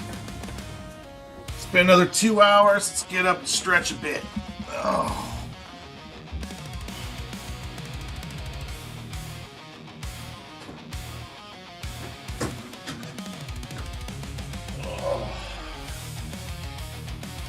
I'll be right back. I'm going to go use the restroom and walk around for just a little bit. I'll be right back, guys.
Yeah, there was a StarCraft player, a pro, and he would do like 8 12-hour streams, and he had like a stroke because he was sitting for so much that he got blood clots and it gave him like a stroke. So I try to remember, like, and after that he recovered. He would then, when he was streaming, every like 2 hours he would get up and do like an exercise routine, and he would have his followers on his Twitch stream do it too if they wanted to. So yeah, I try to get up and get moving every couple hours. But yeah, we're coming up on 4 hours. I've been streaming for 3 hours and 53 minutes. So, we're gonna do at least 5, maybe more. Alright.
Yeah, that'll be closer to the end battle. Um, they'll see that, but we will see. Like next issue, we're going to be introduced to the rest of the squirrel tribe, the raccoons, the field mice. There will be a turtle or two around, but we won't see them with the actual catapults until the final battle, and then we're gonna get to see that.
Oh.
Oh.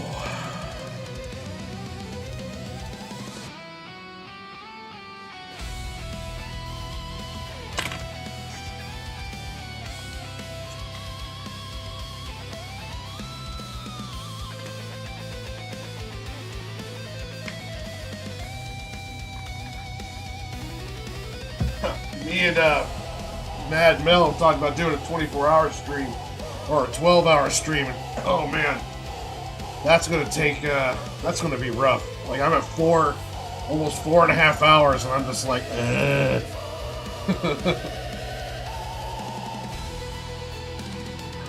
Okay.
Yeah, that's true.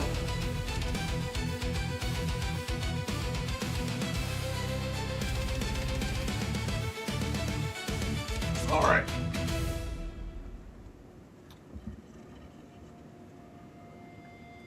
I should buy one of those Korog deals and put it on my drawing table over here, so I just press a button and have coffee. Okay.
Okay, we got this. Ooh.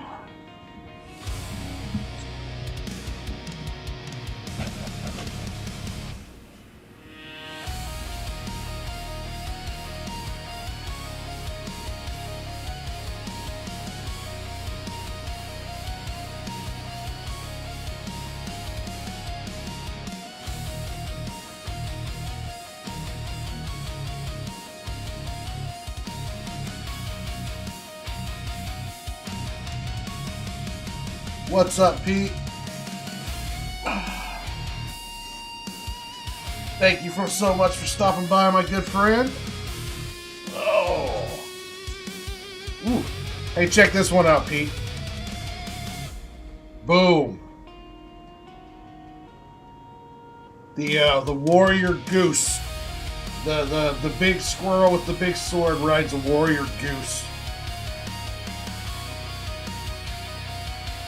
Nice.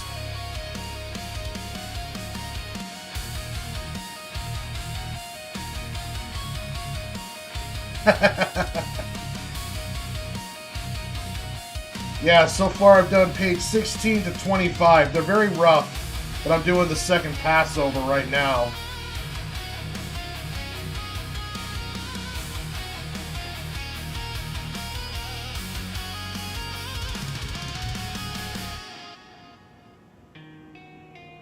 Alright, where was I at? Okay.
Oh my god.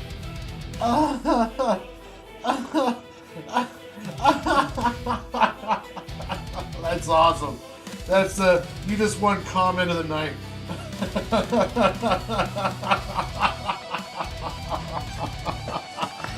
Oh man, that's great, Pete. Oh fuck.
Oh, fuck.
It's funny because, especially in this panel, I know cats like sometimes freak out like at cucumbers and dildos. So it's like the cat's freaking out because the squirrel's coming at him with a big old dildo sword.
His sword's supposed to be a flat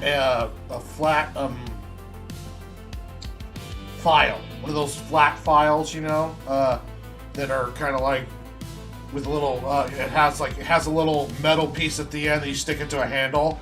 I envisioned him taking that and just turning it into a sword, and then also it kind of gives me my. He's kind of like my ode to Guts and Berserk. Nutso. Nutso actually is Japanese for guts. So it's like he's kind of like my Berserk character. Second in command of the squirrels, carries around this huge like file sword thing that he wields. He's a big old huge squirrel too, taller than the rest, muscular, the whole deal.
Footsteps echo in the empty park, chasing shadows,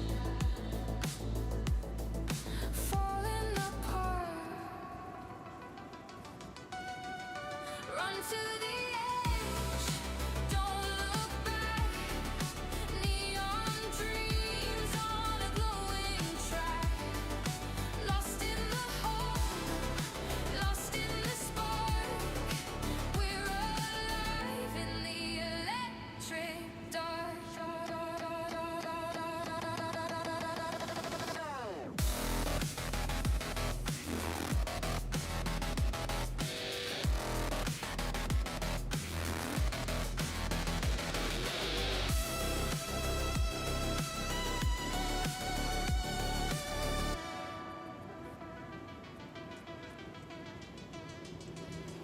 Static buzzes, a signal breaks through. Skyline flickers in a glitching hue. The world's a wire, and with a fuse burning bright, nothing left to lose. Fingers trace the rhythm, the beat. Feel the pulse, it's incomplete. Run to the edge, don't look back. Neon dreams on a glowing track. Lost in the hope, lost in the spark. We're alive in the electric dark, dark, dark.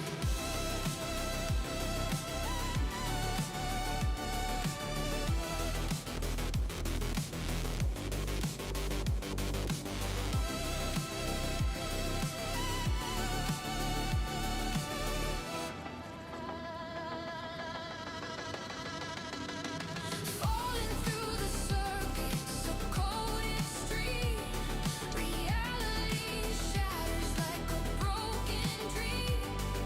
Every spark a story, every glitch a scream. We're just pixels in the grand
Neon lights hum like a restless heart. City whispers secrets in the dark. Footsteps echo in the empty park, chasing shadows, falling apart.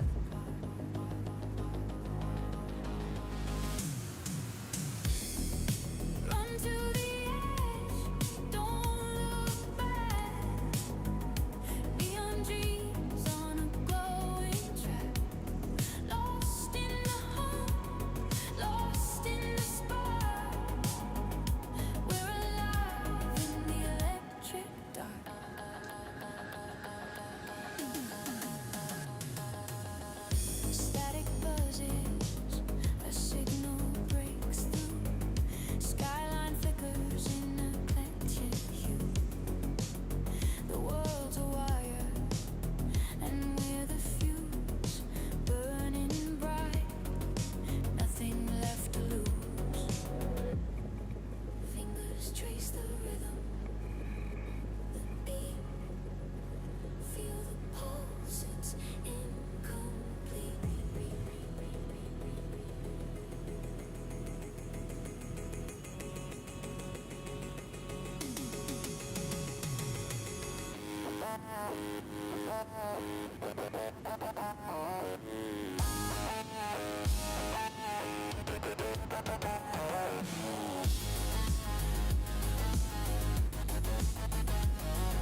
Hey, what's up, Cash? How you doing, buddy?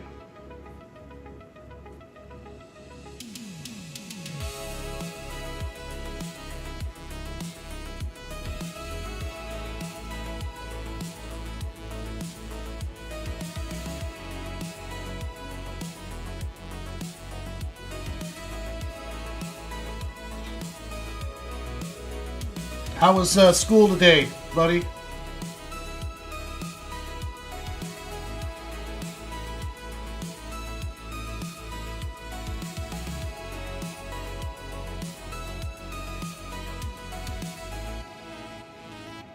That's good.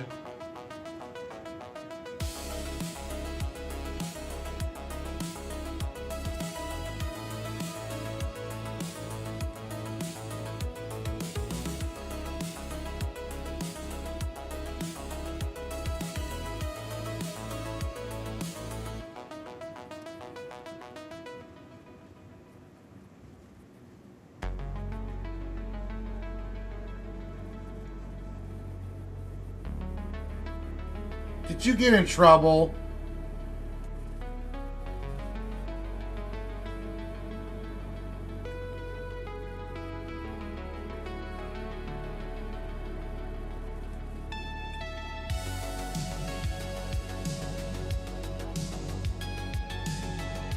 Oh, come on, Cash. You know better than that.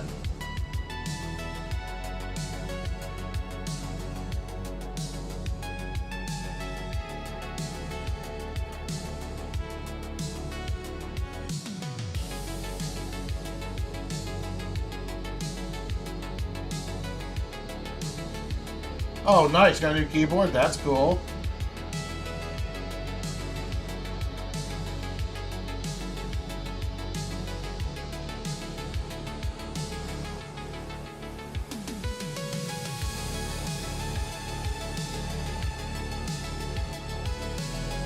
Cash, you know how long I've been streaming today so far? I'm coming up on 5 hours. 5 hours of drawing. Oh, that's cool.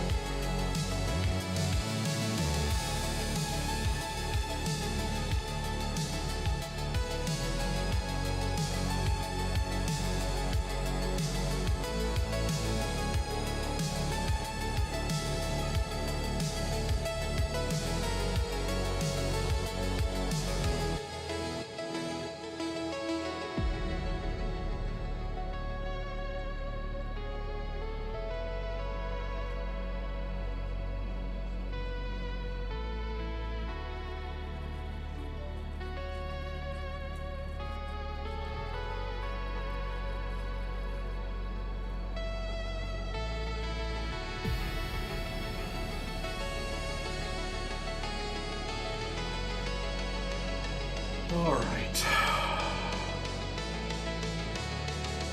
Oh, cool, buddy.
Oh, that's awesome, bud.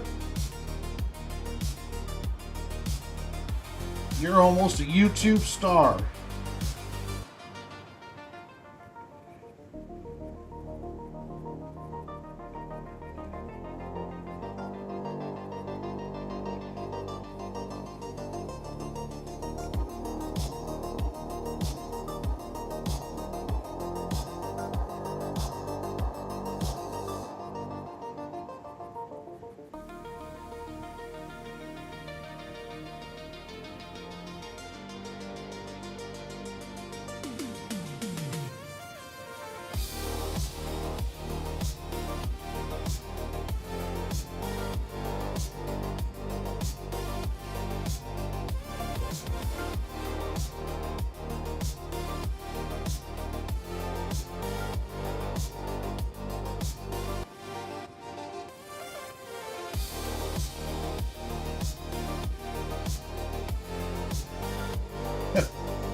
My 10-year-old nephew has way more views than I do.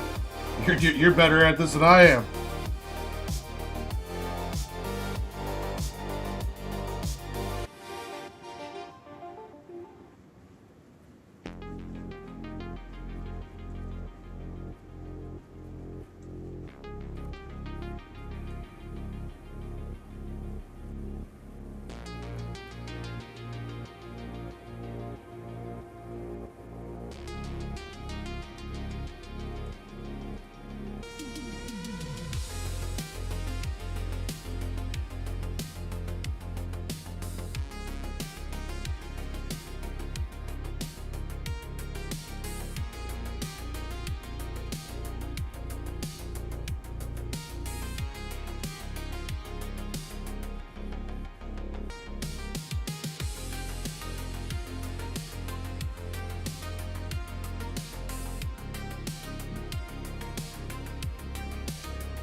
Oh.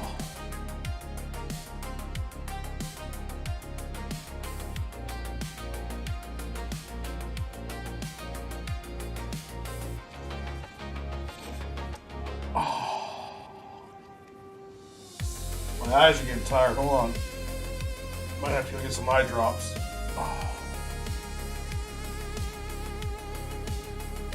Because I said I was going to go 5 hours, but I'm going to go 6. Give me a second here. Oh. I'm going to move around a bit.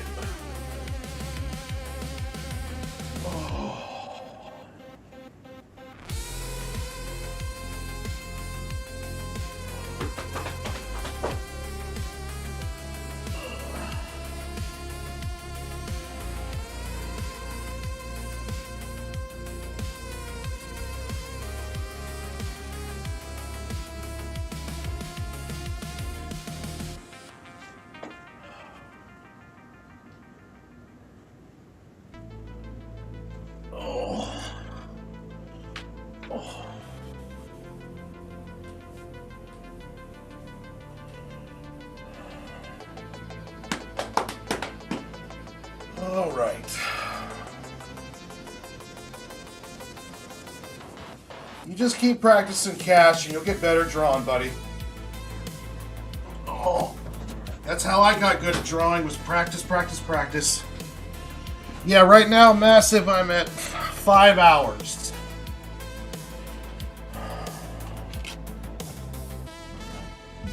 Okay.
Oh, awesome, Cash. Thank you.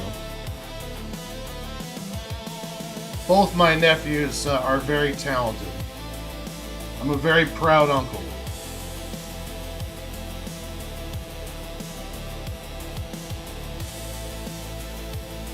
I've got good nephews.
Yeah, I've got two nephews and a niece, and they're all talented at different things, and they're all very good kids.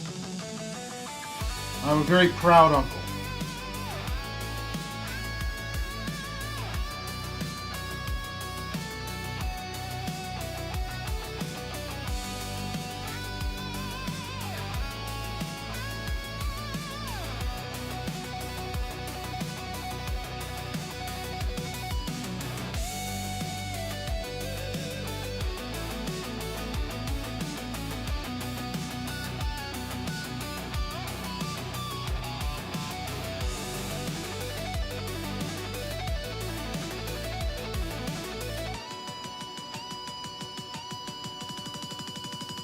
Good night, Mel.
Oh, well, the last couple days the diet hasn't been going great.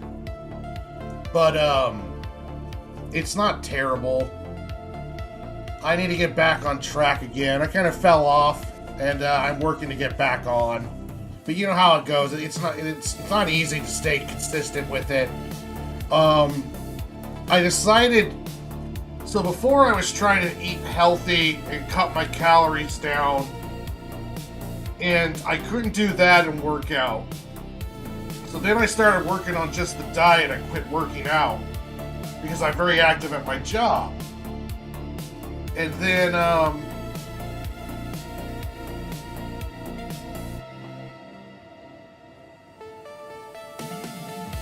that's fine. You posted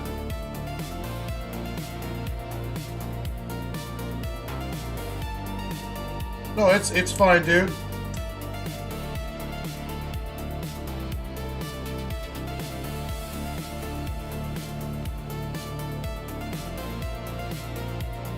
I just posted the my channel without asking you first. If you like me to delete it, or like me to, I'll delete it. No, don't worry about it. It's all good. So here's the plan. I'm going to concentrate on eating healthy, but I'm not going to be stressing myself out over too much on it. Like, I'm just going to make sure that I eat healthy, good foods. And then I'm going to go back to working out because I miss lifting. So my thought process is that being like 95% good on diet and then adding in cardio and lifting and just kind of allowing myself to naturally get to a healthier spot. I think I was driving myself nuts with anxiety trying to eat perfectly and trying to figure out why I was stagnant and couldn't get under 300 pounds. And I was just driving myself nuts.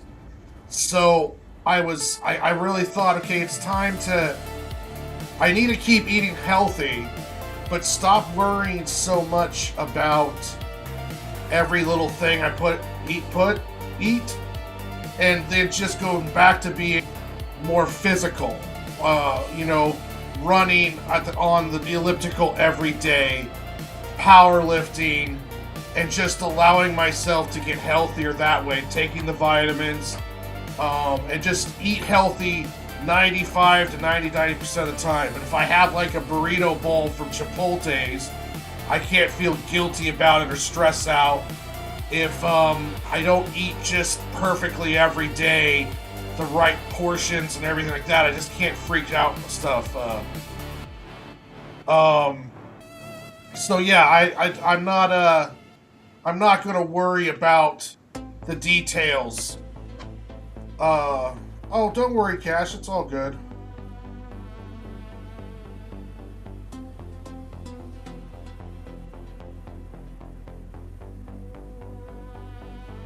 It is all good, Cash. If I get up to 500 followers, I can monetize and people can start super chatting me. But until then, I'm not worried about it. Oh, if you want to help me, like and share out the stream.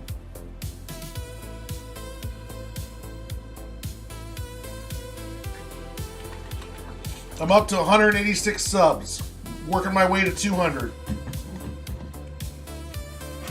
Oh man.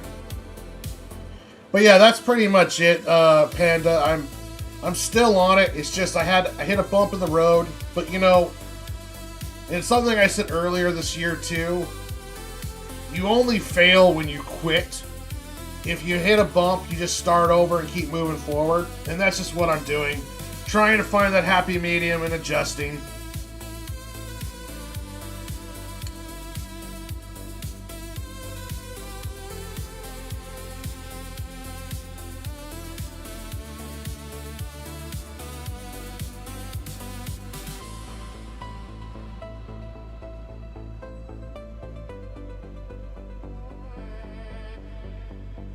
Yeah, just trying to stay. That's a good way to put it. Just staying reasonable with it, Panda. Just not trying to kill myself.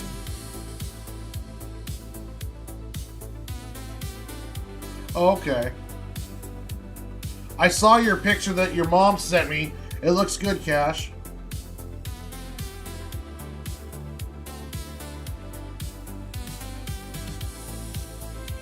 Okay.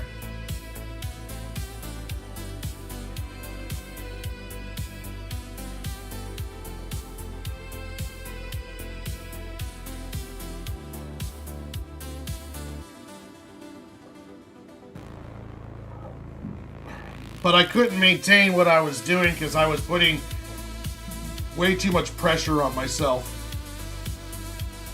And I was driving myself nuts, trying to be perfect.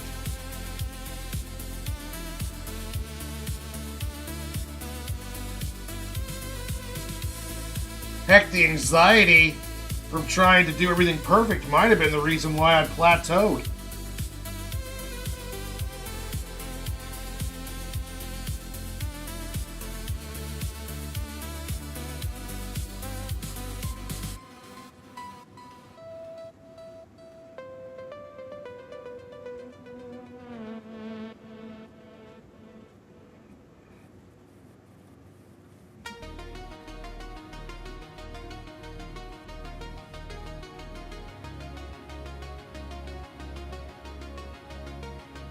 Oh, nice.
Okay, buddy.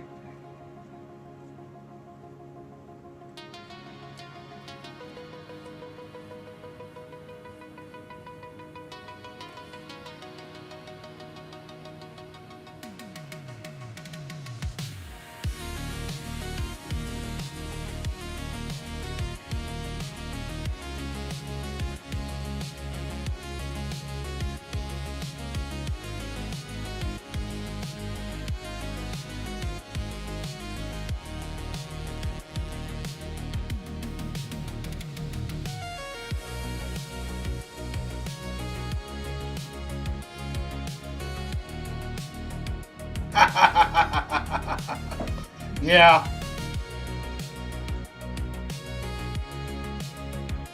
Yeah, sucking in the gut. You had to work on that. Like, all right, I'm good. How is that game, Orange? You enjoying it?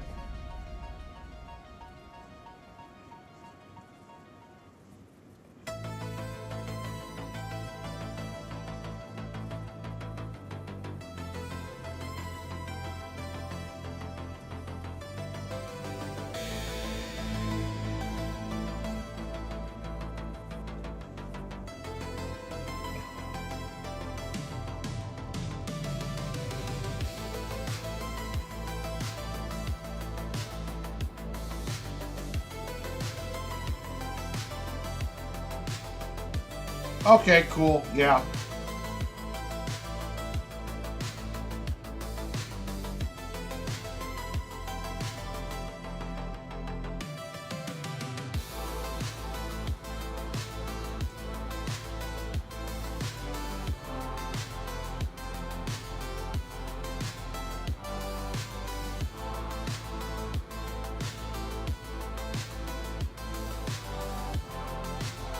So Forza 6 is Japan. Was it Forza 5 was like Brazil, wasn't it? Ah, gotcha.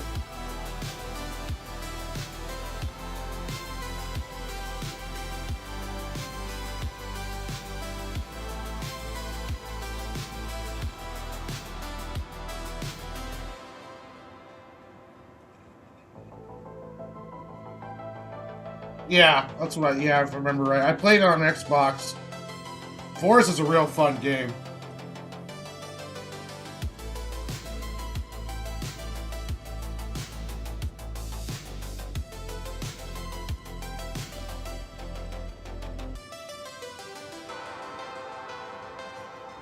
Alright, so I got 5 more pages to do a second pass on. And I'm at 5 hours and 16 minutes of streaming.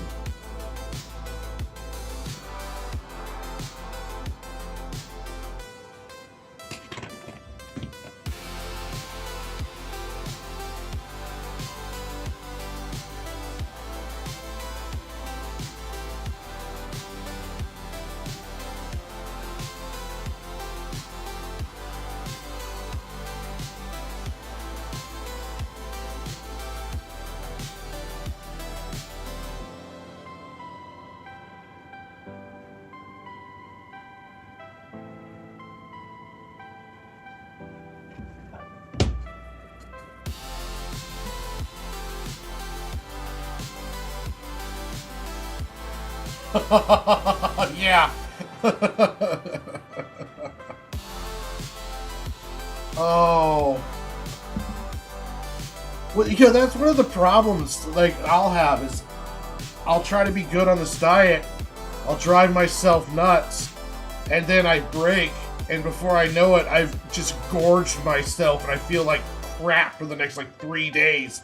And I'm like, oh, why the hell do I do this stuff? I gotta find something that I'm not driving myself nuts at, and still able to do the to do the diet. So that's why I'm going to uh, that's why I'm going to, like, if I go out and there's a pizza and I have a slice, I'm not going to beat myself up over it. I'm not going to get to the point where it's like I'm so desperate I eat a whole pizza, because I'm the same way, massive. Like I'll just like, I don't give a crap anymore. Ah, so yeah. So that's what I'm trying to get right now, is to eat healthy 95% of the time, and then if I do happen to be out and my job orders street tacos or a pizza, then I can have some of it and not beat myself up because I'm going to the gym, because I'm working there.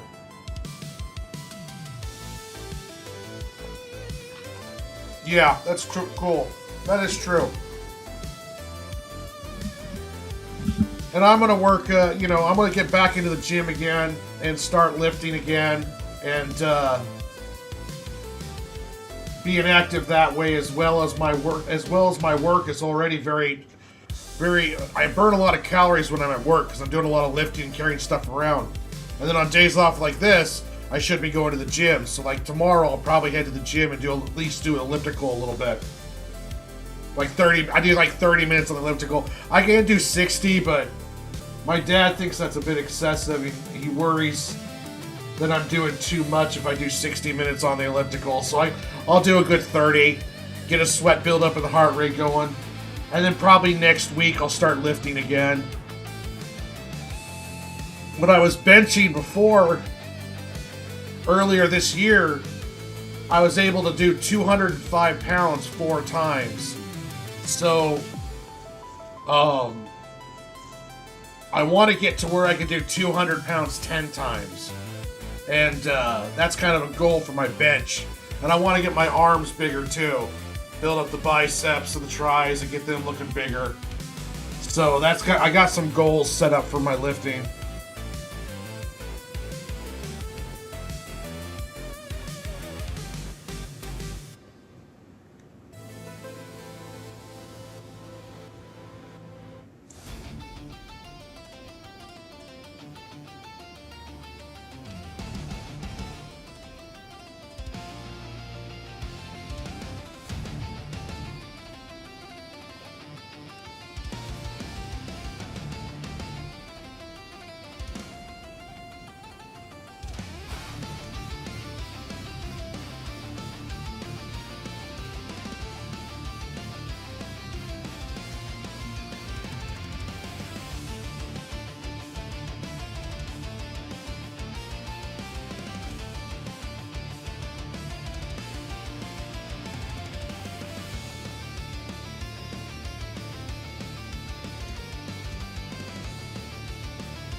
All right, Cash, you get some rest, buddy. Love you.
Yeah, I hear you. I was we went to a town, and we sometimes when you're doing estate sales, you can't do the sale at the house, so you just collect the stuff, give them a flat payment, and you bring that stuff to another house for the sale. And they had nothing but oak furniture, and they had this oak, marble-topped oak china hutch, and this was the heaviest damn thing I've ever tried to lift at one of these house sales. It took 4 of us to lift half the thing up, and it like pulled my ligaments on my elbow, and it was like for 2 months I had a hard time grabbing something and like lifting it like this. It was just I like hurt my shoulder. I've done a lot. I've hurt myself quite a bit working on that estate sale stuff. You gotta be careful hauling around furniture. It's fucking heavy.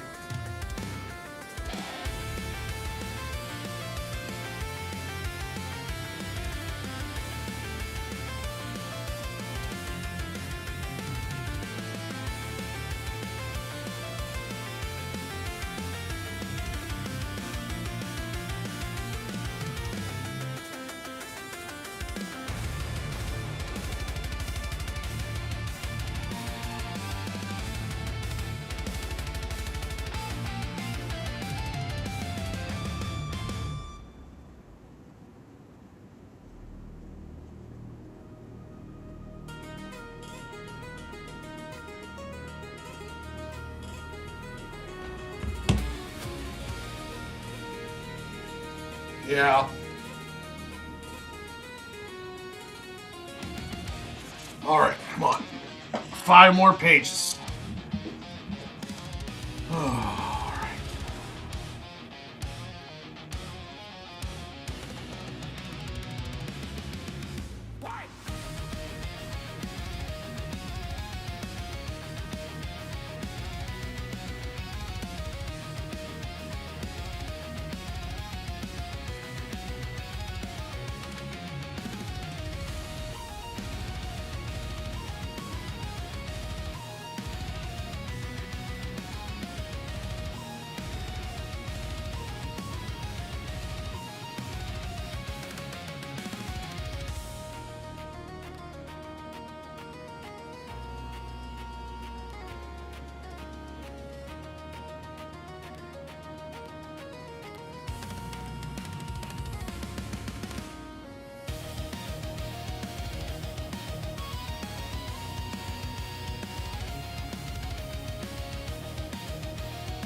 I've had back pain for years and some weird shit for years. Turned out, oh wow, yeah, you know, depression and like anxiety and shit can really fuck up with your body.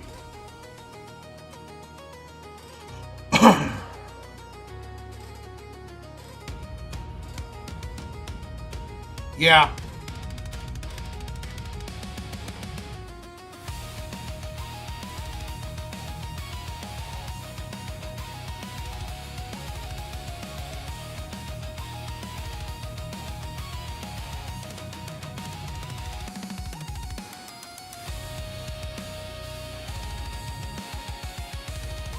Like, I haven't smoked pot since December 1st.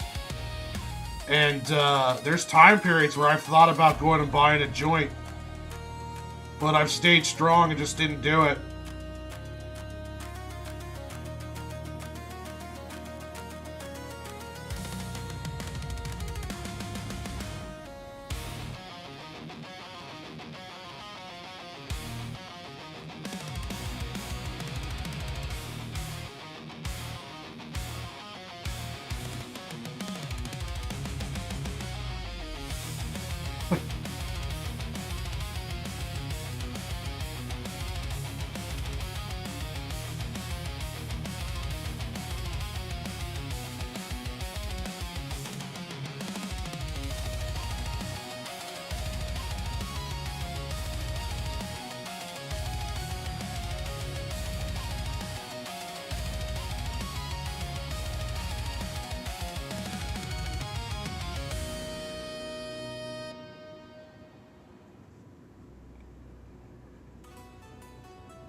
I know I hurt my back, and it took a while for it to heal. And I'll tell you right now, I wouldn't wish chronic back pain on my worst enemy. That stuff will drive somebody mad.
Yeah, I miss lifting. I gotta get back into the gym again.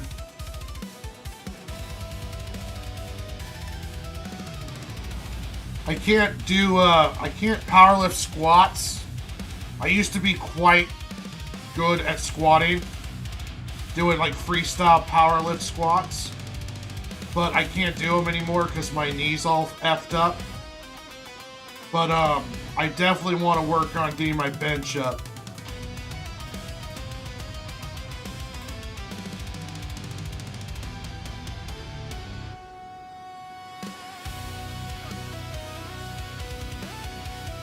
You know, I'm more active not smoking, to be honest with you.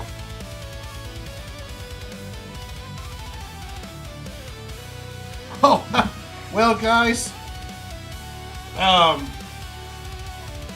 my plan has a limit.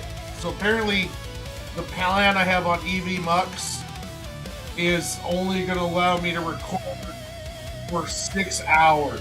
So I will be done here in 30 minutes or so, like less than 30 minutes. But that's okay though, because 6 hours is a good stream. But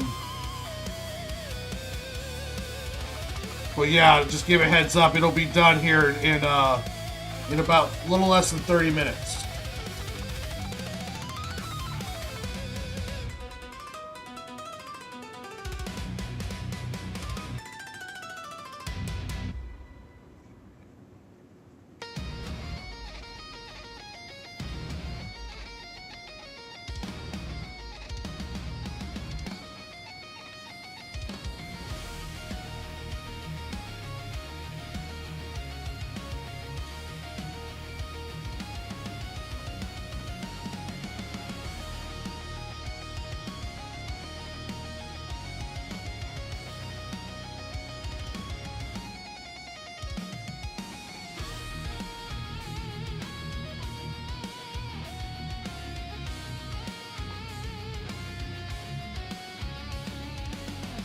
I will be coming on tomorrow as well. I don't know if it's going to be I don't know if it'll be a 6-hour marathon, but I definitely will come back on tomorrow to do some more live streaming and working on these pages.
right.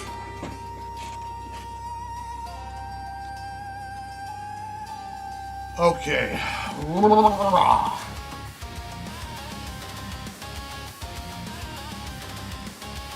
So to just go over what I did today so far,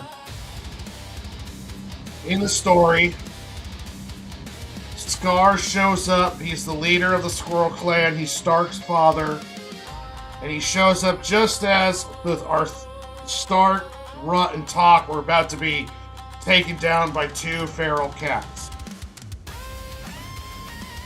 He swoops in with his eagle, and they snatch up one of the cats and slams it into the tree. And then he flies up in the air with the eagle.